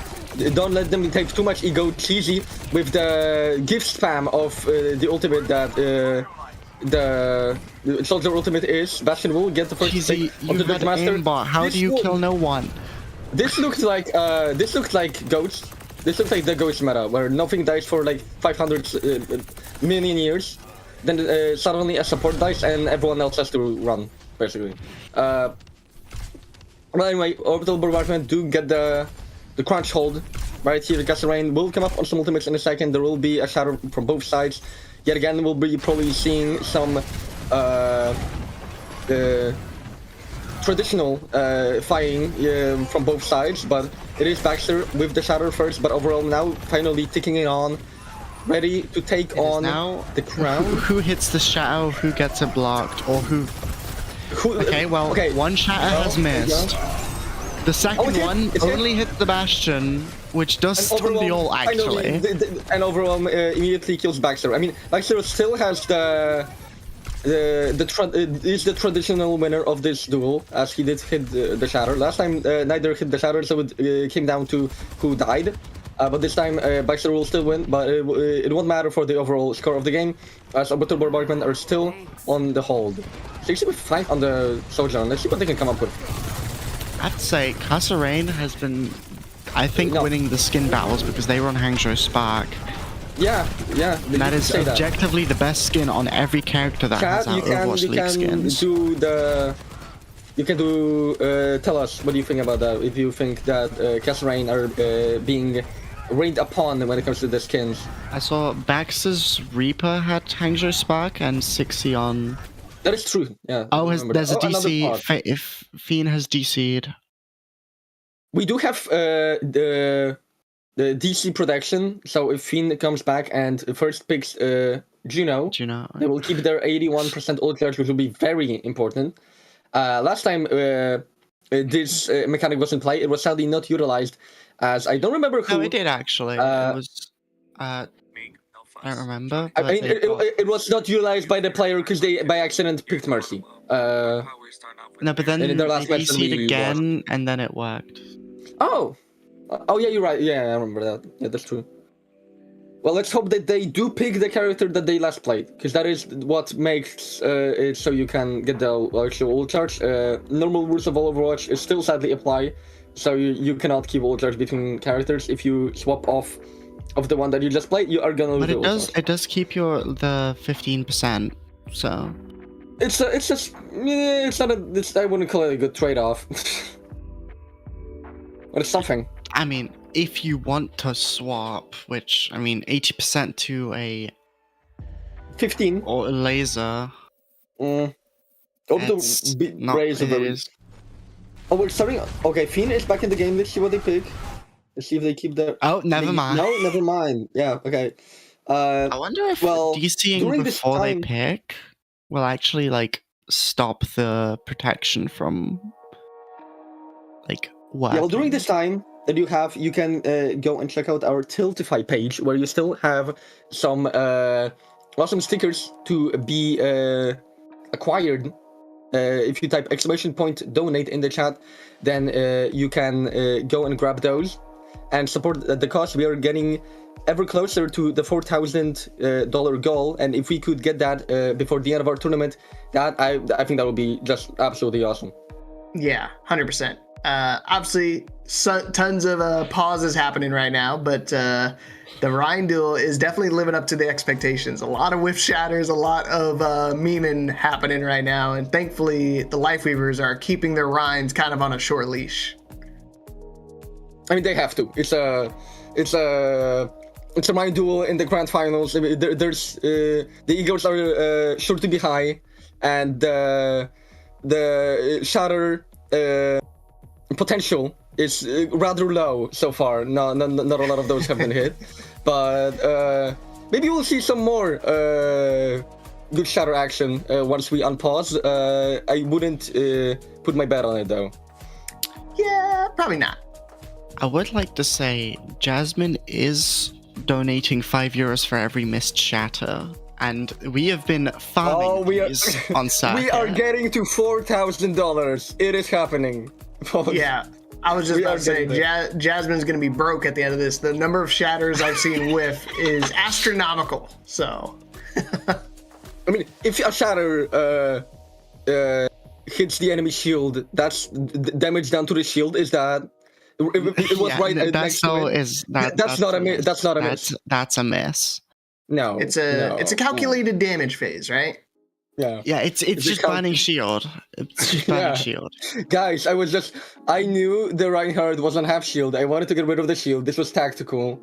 It was not a block. It's not that he's good at blocking shatters. No. You don't get it. Okay, hopefully we seem to be returning. June back does get to keep the 80% ult charge. Happy days. Oh, they're in the backline. Oh, they need to run. Oh, they need no. to run. Okay, Tree of Life will save them for a second. Does get that initial healing from that. Overwhelm, very close to a shatter. Will probably use it in just a second, and this time it could hit. If Baxter doesn't block it, it hits. Oh, it hits one. It hits one. It Okay. hits one. Well, that's money to charity. We're not happy about that, but yeah, Baxter absolutely cleaned also- up here.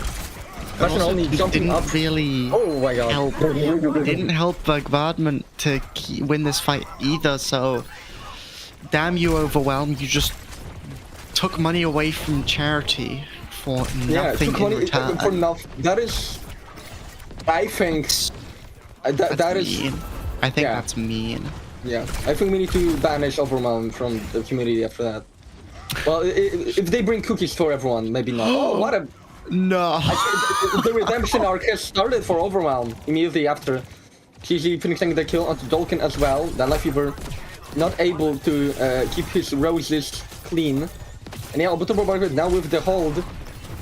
And already Kasa will have less time for their push, and I think we're looking at an overtime push. And it might be on the cards.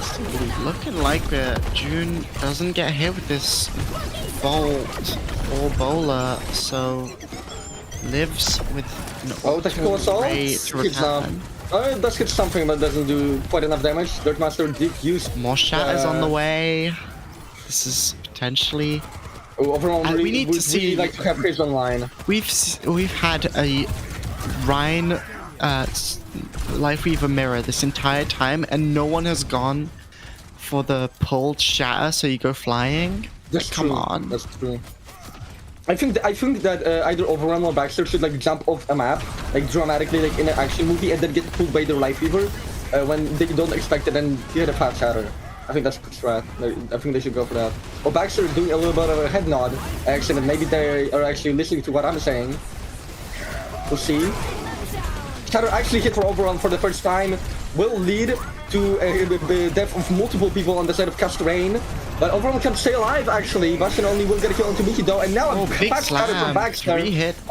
The Tree of Life is there from RK, but she is probably not gonna be able to sustain all of this damage unless CG is just running around the point, staying alive for as long as they can, getting a pick onto Dolkin and Dirtmaster. Both supports now down for Kontenerking, and Baxter cannot withstand the damage. I think we're looking at a 1-1 score. We are. Orbital Burgbardment takes the second ever map off of Kontenerking here and equalizes the score here on the grand final. Dominant performance one way and then dominant performance the other. Quite surprising in general, and really shows that you can't expect anything in this match. I think that both teams have gone above and beyond to show us that you can't expect anything. That is definitely the name of this match so far, in my opinion. Well, Kontenerking now need to re-strategize, regroup, and look for some strengths up in the upcoming match. I do wonder where they're gonna take us now. We could see another meme opportunity with some I don't know, maybe Suravasa or something like that. Really, You just want Saravasa, don't you?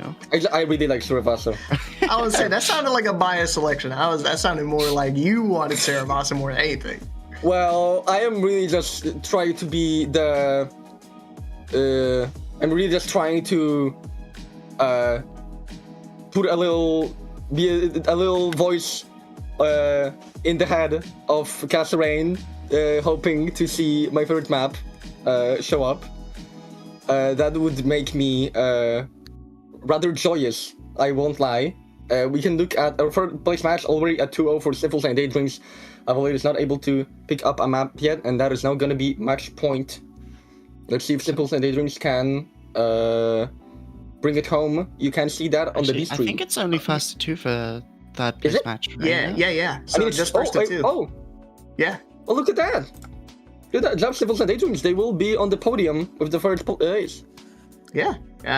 Just to keep it simple and get everyone back here to the finals of the show. So Congrats to Sniffles and Daydreams finishing in third place. As you can take a look at a few of the highlights of the match. I mean, of course, you got to go for the elevator strat. Just send them over the top. And of course, you're not expecting a Bastion to be airdropped to your backline. And honestly, the creativity from Orbital is really what set the tone for this match. Of course, we saw a lot of shenanigans being happening throughout the entire match, but overall, I think the way that Overwhelm plays the Reinhardt is just it's synonymous with his name. It's very overwhelming to the opposing team. Like, they're not expecting some Reinhardt to be pinning in from the skyline. I don't exactly know what this was.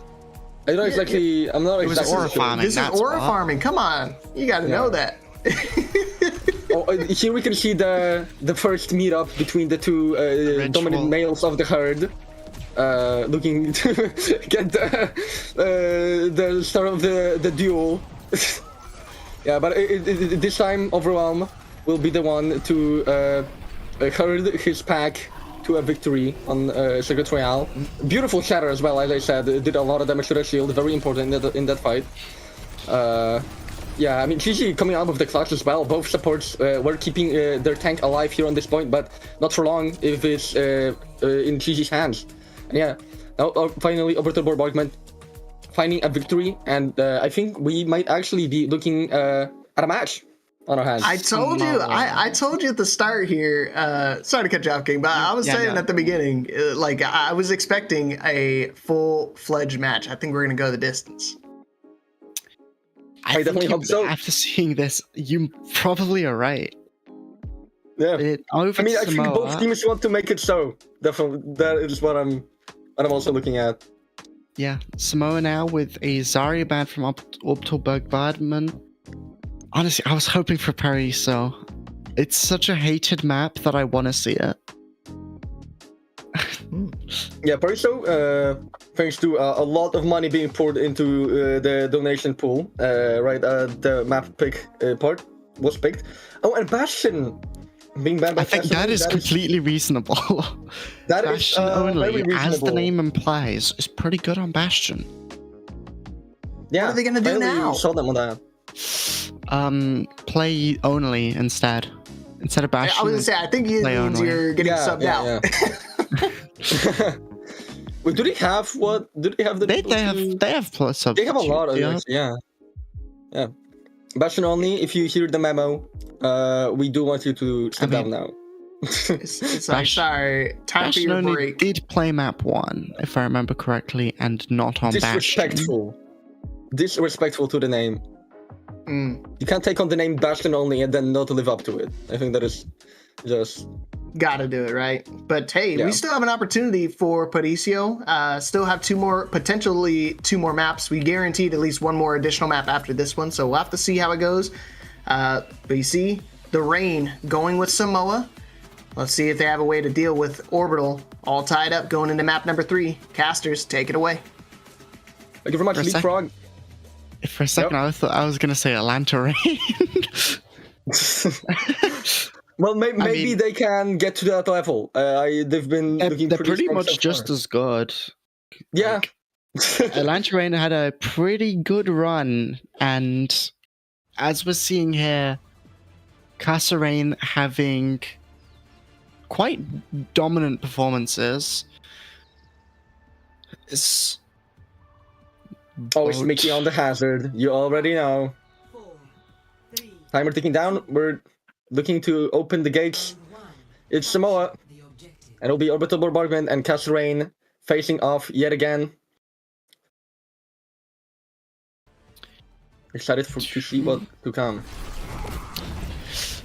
Overwhelm on this Rhine comp that destroyed on Saka Royale. Not sure it can continue on Samoa, but we will see very shortly.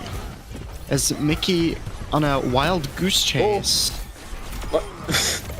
does manage to get taken down. Yeah, Overwhelm missing that pin, but still, Mickey was on the menu that day, and the Burgbardment do come up with the first cap of the match. 60 trying to do a little bit of a flank onto Sardo, but Jun will be there as a good squire and will be able to save him. What is that? Dirt Master flanking on Wu Yang in the backline? I think. I probably so. I mean, that was him. Wu Yang. And that's it. Oh my God, Dirt Master! Dirt Master! I was just gonna say that they are trolling. They got 2 pigs, and Dolkin cleans up the rest.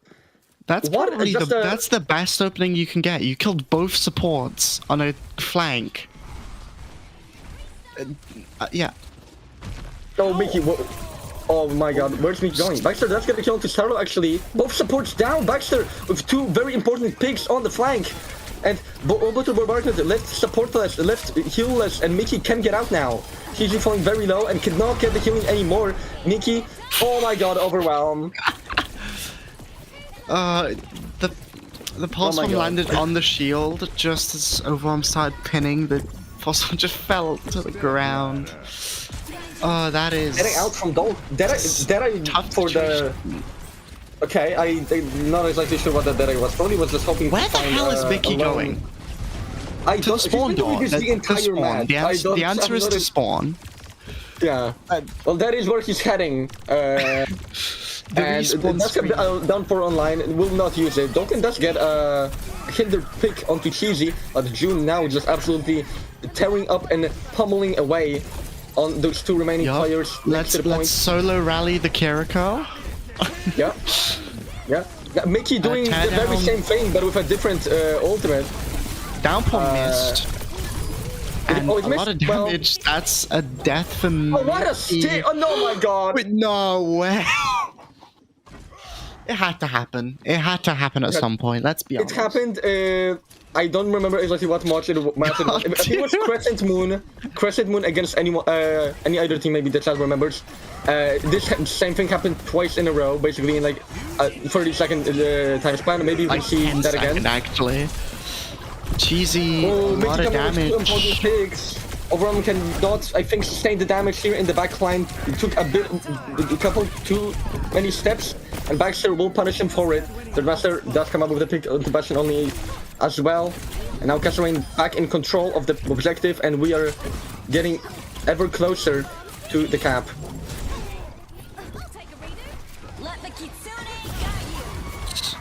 Baxter's playing in a very flashy way, I will say. Overwhelm able to keep his life for a couple more seconds. Dede out from Dolkin, and Dashcast overwhelmed. The damage is just too much to sustain through Dolkin, coming up with multiple important picks for Kasa, and they are now looking very powerful yet again. And they do take the first map, Coconuts fall, and so do Orbital Bombardment. Well, they've still got another chance. It's 1-0. They are on the verge of being taken to map point, or match point, which is also the entire event.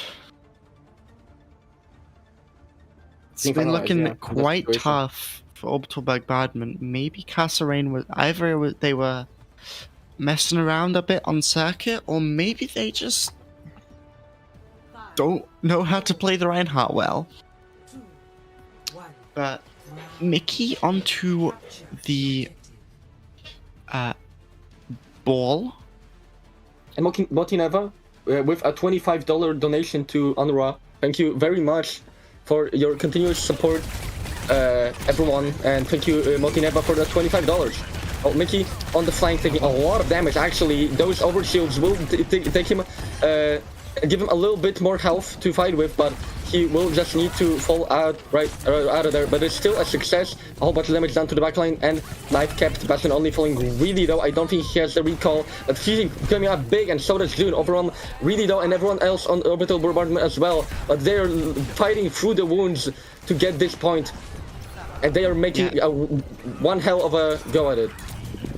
Burgbardment, they are looking good so far. I'd like to say thank you, BPL_2, for the massive raid. Thank you very much. You are joining us at the grand final of Watch Over Palestine. Kasa and Orbital Burgbardment have been dominant throughout this series, throughout this tournament. And They are fighting for the best team. Full stop. June. Oh my god. Oh my god, this was. I don't know. Was that was that a DC or was that a fake DC? No, it was. June and Overwhelm were really trying their best, right? It happens. It happens to all of us. You know, when they're like hopping on your head and stuff, it's difficult to hit. I get it. I get it.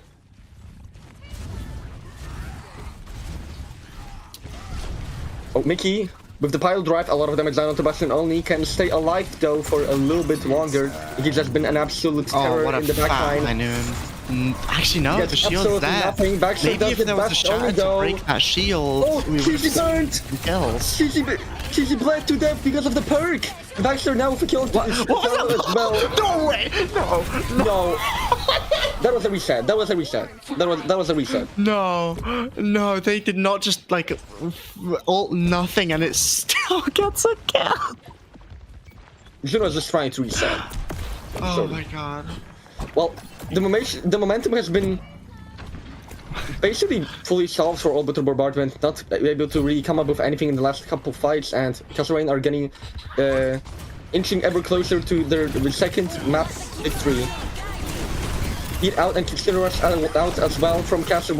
Duncan does get a kill onto Bastion only. Overall makes it a little bit closer with kill onto Duncan, but then Baxter yet again a little bit further away from Orbital Bombardment to the win. Mickey just puts another kill onto the board as well, and 60 with the closing one onto June. It is now only Overwhelm here on the battlefield, cannot stay alive. 85% for Kasa. This could be over on this map. Yeah, the problem that June's beat only it hit obviously themselves, Overwhelm and Starlo, but the only two people that were getting low was Bastiononi and Cheesy. Overwhelm touched. So that's actually Overwhelm touching. quite crazy, but I don't think it's gonna go very far. 60 Yeah, that is sounds actually very ultimately- low. I don't think it's gonna matter. June can touch. Starlo is very close to an Orbital Ray, but I don't know if they can even get there. Cheesy does have that blade. Does a whole lot of blade. damage. Dalton can take him down. Recall out, and I think this is gonna be over right Yeah, here. no, this is. I think that's all they have in the tank. Not even gonna be a great touch. performance from Orbital Burgbardment. I think Kasa may have intentionally made Circuit Royale a little more favorable. She still gets the play of the game though. Let's look at this. Kill into Baxter. Yeah, pretty good so far. Hello on the point as well. Almost dying. This is like, oh my god. Oh my god. Well, I may have spoken a little too soon, because it looks like Kasa is starting to get a foothold in this match right now. Orbital looks like they're always a little, just maybe one step behind, but we're gonna have to see what decisions they make to rally back in to map number 4. You say that, but then you remember that first map was a full cap to 0 meters, and then Circuit Royale was an absolute domination from Orbital Burgbardment. And are you really sure that Kasa is gonna keep this momentum going? Because they lost all their momentum immediately. Oh no. Yeah, I mean, this is still definitely a winnable situation for Orbital Bombardment. I think at least. Having a look at some highlights, it doesn't really seem like my words are correct, but I mean, still, this was just another map pick definitely, and did not seem to be favoring them as well.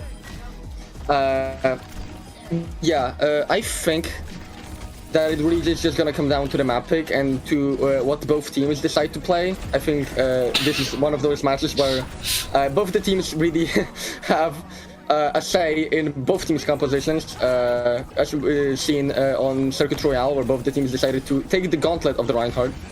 But is that gonna stay the rule in this entire match? It seems like Kasa picking up the slack and do not wanna have any more goofiness in this match.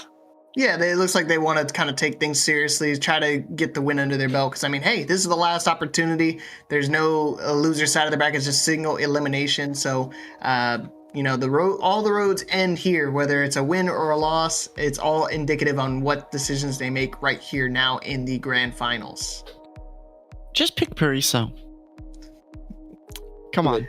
Aw. Well, King, you got yours. Yippee! It's Cervasa. you got your favored. Hey, it still could happen. It could still happen, Subsidian. Give it a chance. We could have a map 5 on the wings, and Paricio is still on the table. It's a slim possibility, but it's better than 0. Yeah. Yeah, I'd we like still to have hybrid. say, that is true. There hasn't been a hybrid so far.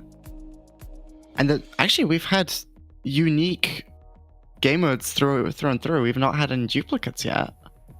It's quite surprising. Yeah, the actually. teams are making it fun for us.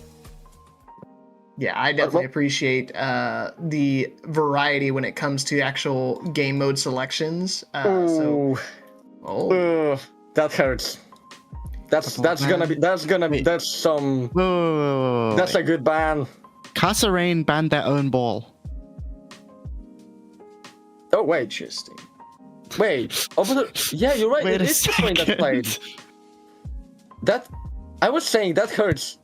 That hurts for Castle Rain. This is a bit of a disrespectful ban from them. And Orbital Burgbardment decide to go to a tracer ban.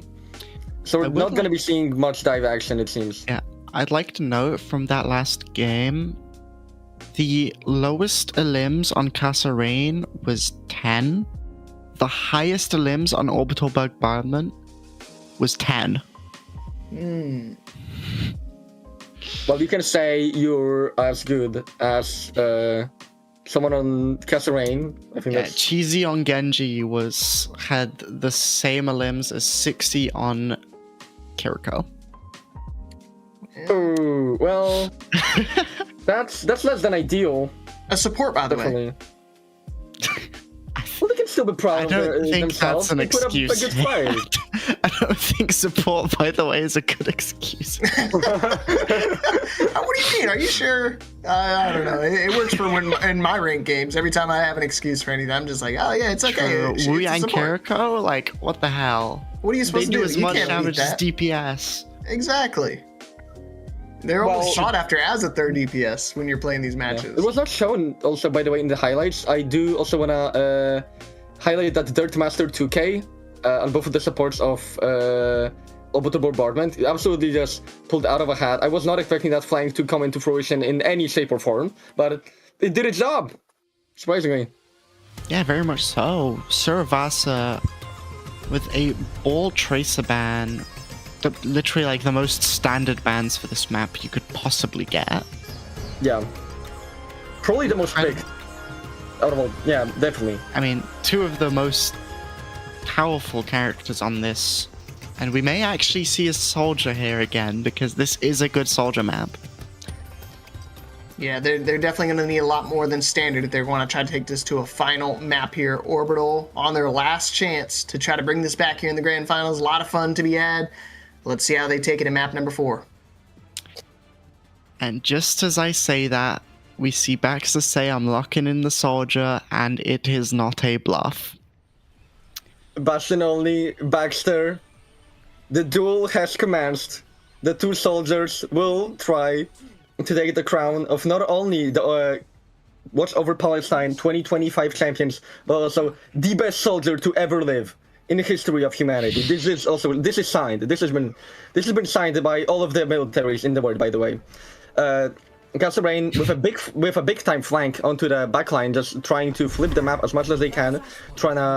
They are going to the enemy spawn. What is We saw this, I think. Oh, both sides are doing it, actually. What is happening? There's no one on the market. There is no one in the market.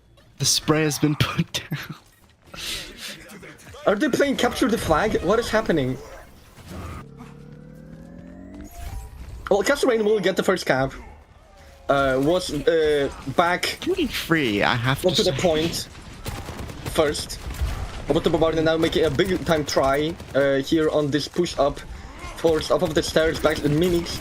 Does take a lot of damage, cannot stay alive. June will take that kill.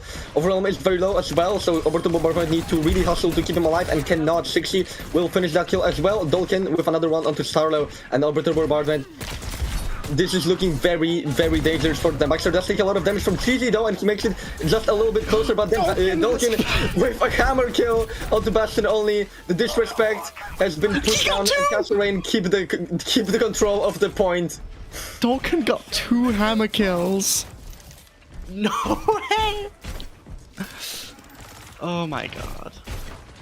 That must be so I demoralizing. think the mental win has been already 2 fair. hammer kills must really eat away at your mental. Yeah, this could An be attempt at a third on Overwhelm doesn't go out that well.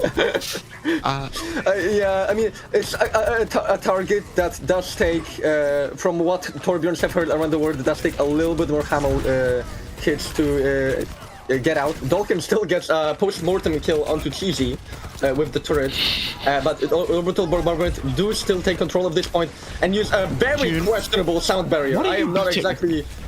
They are really scared of this turret and soldier. Overwhelm's gonna die. He's gonna die!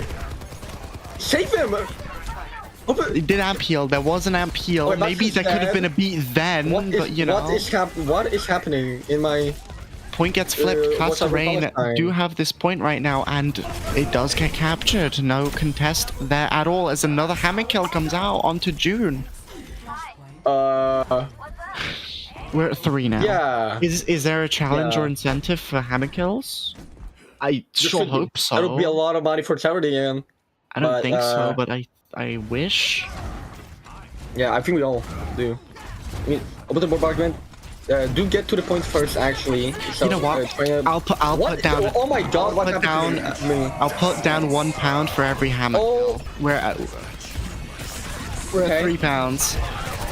Baxter getting multiple picks with his soldier ultimate. Dolkin multiple burning kills. Baxter finishing the final one onto Starlo. Kasserine with just an explosive fight, and then Baxter immediately just starts. What is? We're seeing a little bit of friendliness between both the tanks, showing. I think there's both of these. This is a bit of a shirt swap, if you will. I like how Overwhelm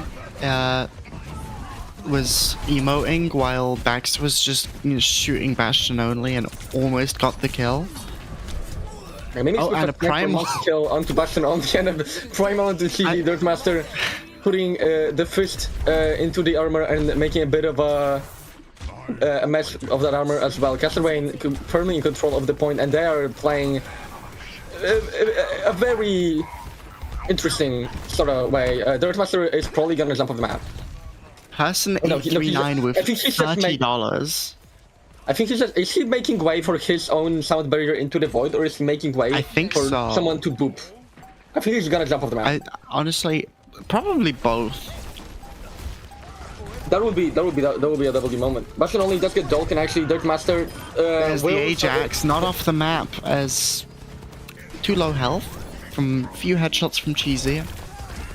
There is a bit of a touch on for a second from Kasserine, but only just a second. Mickey did get off the point right after. Baxter still gets a kill onto June, so Kasserine maybe can go back into this fight in just a second. Mickey putting a little bit of point pressure, forcing Bastion only to use the turret form. Overall, solo in the front line. I don't think he can stay alive after this. Dolkin with a hammer kill, and that's more money for charity. That's another pound for both me. tanks dead on both sides though, and Orbital Ray and keeps the rush out from 60. Sarlo cannot stay alive. The Baxter soldier ult is just very big, gets both Bastion only and Starlo. There will be a beat out from June, but I think it's just a tad. Yeah, that's another one. That's 5. Yeah. That's it. No, that's still 5. That is 6. That's 6.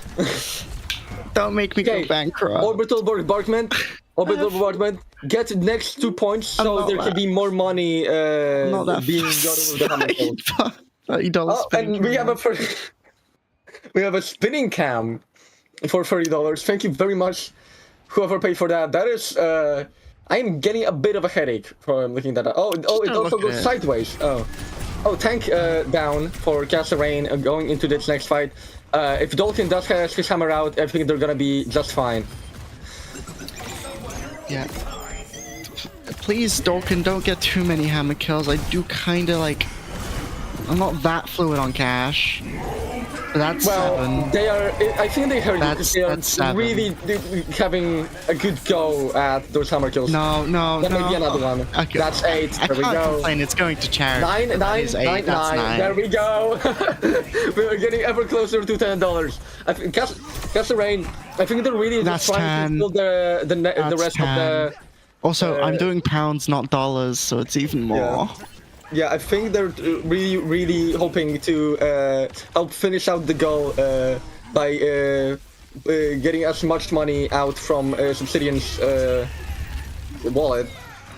There's not gonna be any hammer kill in this fight, as Orbital Burgbardment killed everyone in a very interesting way. Baxter is using a souvenir and now touching the point. Cheesy slices through the competition. Like with a cheese slicer. But he is cheese the grater. slicer today. I should note, shatter kills don't count in the hammers. It is only top hammer. That is important, yeah. Mickey, very low, does have a primal rage if he needs it. He can rush out from 60 and Bastion only will get absolutely burnt up right in front of that point. The healing will not get stopped from Starlo, so the healing will come through onto June, but now getting the flank from Baxter, and will also be a victim of that. Overall, it's putting a bit of a foothold on the point just to get a little bit more point percentage, but only a bit more. I will say he's been playing probably the strangest out of Are we anyone looking on the at team. for Lucio 1v1? Okay. Okay. Okay, yeah, they're going to the first point. I will note the objective is working like in the normal game, so we're getting really close to the end of this entire tournament. But there will be a 1v1. If June wins this, can okay, another spinning cam. Thank you very much for those $30. If June wins this, Orbital Burgbardment do win this entire tournament, so it is very important. Okay, someone contested. That we go. There is a contest. Okay, so we are gonna see this go a little bit longer. I think they just want to keep it in overtime as long as they can. So they had the contest from both sides. I don't think there's a fight. And June won. Yeah, look at that. I think they got. Do they get the point after this? I think they get the point after this, right? Yeah, Baxter just showing off the muscles as well. That's the reward. Yeah, they're gonna fairly drop off the point, and yeah, I guess that was for the cap. Yeah, CG really low in the front lines, getting burned down by the Tesla cannon of Mickey. Okay, Kasa Rain immediately cleaned back. The 1v1 did not matter whatsoever.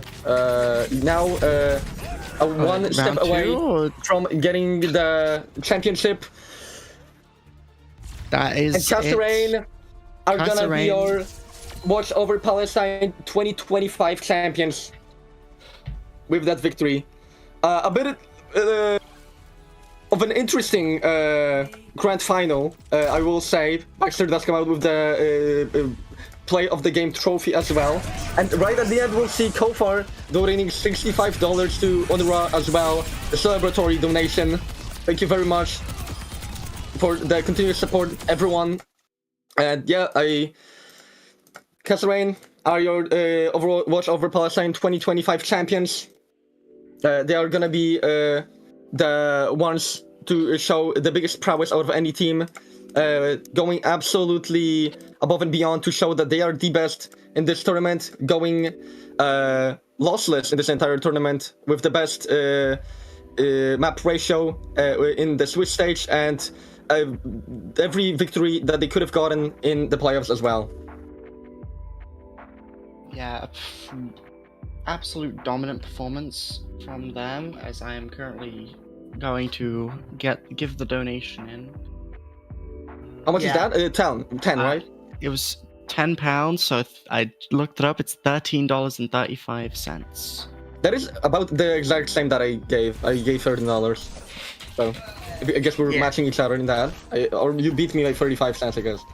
And that's funny. That's funny. They were all kind of like a $13 mark, because that's what I put in as well, like during my last podcast. So see, the production is the decision has been made that it is gonna be $13. Yeah. If we can get just a highlight reel of all of the hammer kills, that would be great. Oh, and it looks like tanks Also, of course, being friends the with shirt each other. swap between the two tanks as well. Very The jersey respectful. swap. Yeah. But man, you already highlighted it best there. It just total domination. They came into the actual final single elimination bracket as your number 1 seed. They looked amazing, and just going into it, just overall, just complete dominance. I mean, despite them playing silly, pulling out the hammers and stuff, they just played pretty good Overwatch, even despite off-rolling, despite being, silly when it comes to composition choices. They just really, showed up and showed out. Yeah, I mean, I think that this is, I think even historically gonna be the best champion that we could have gotten. I mean, a bit of a silly team, but still, nonetheless, showing just more prowess, a higher skill in also individual play from every player. And yeah, Dirt Master with a $10 donation. I think it deflected the donation of Subsidian, and we are literally $7 away from the 4,000 mark. We can get there. We are so close, guys. Close. 100%. We can definitely Guys. get that final $7 before we end broadcast for the EU version, for the EU region. Oh yeah, there's still another region to go. Yeah, there's still another we playoff. can make it to 5K. Oh, we're gonna smash can make it to this 5K. goal. We will smash this goal easily.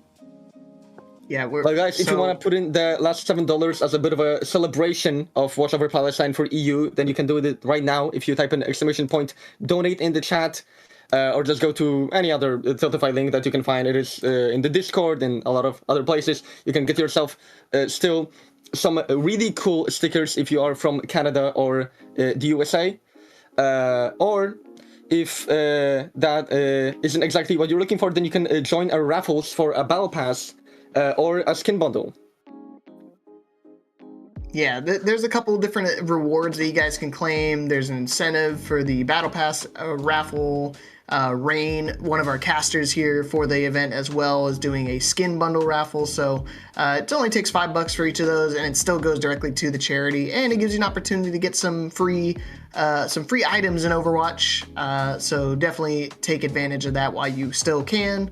I believe they're going to do the drawings after the tournament is over, and they'll do an announcement in the Discord on who wins those. But alas, those stickers are on limited supply, so make sure you guys go get those. But again, big congratulations to Kasa Rain for being our 2025 Watch Over Palestine charity event champions.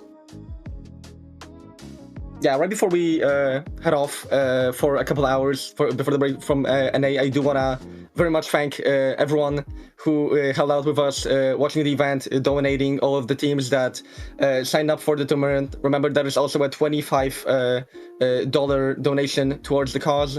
The sign-up fee is there. Everyone who helped produce the event, all the casters, all the observers, the broadcast production, everyone else helping support the cause, and every single viewer, even if you did not donate, thank you very much for being here with us. That is gonna be a big thank you from everyone here at BPL. Thank you very much for being with us. And yeah, we'll see you in 2026. I think Watch Over Palestine is here to stay. I hope so. Yeah, King said it best. It was an amazing tournament. We had a ton of fun. So even if you weren't able to donate, we appreciate you just tuning in and enjoying some great Overwatch. Again, $4,000. We just hit the mark right before the EU is over. Yeah. Man, amazing job, everybody. We still have a few more hours on the North American region as well, so I hope to see you guys there. But man, we've already surpassed the initial goal of $1,000 by 4 times the amount. Unranked to GM, and look at that. Next stop, top 500, right? Oh, you still got champ as well. You've got that's 4.5K. I think we're getting there. I'm not gonna lie. There's been the NA part of the stream has been showing a lot of love to the charity as well, donating quite a bit. I think we can easily get there. Oh, 100%. So keep on donating, share the link with your friends. Make sure you guys tune in at 8 p.m. Eastern for the North American bracket. We'll stick around, and we'll see you guys in a couple hours. Have a good night, everybody. Goodbye.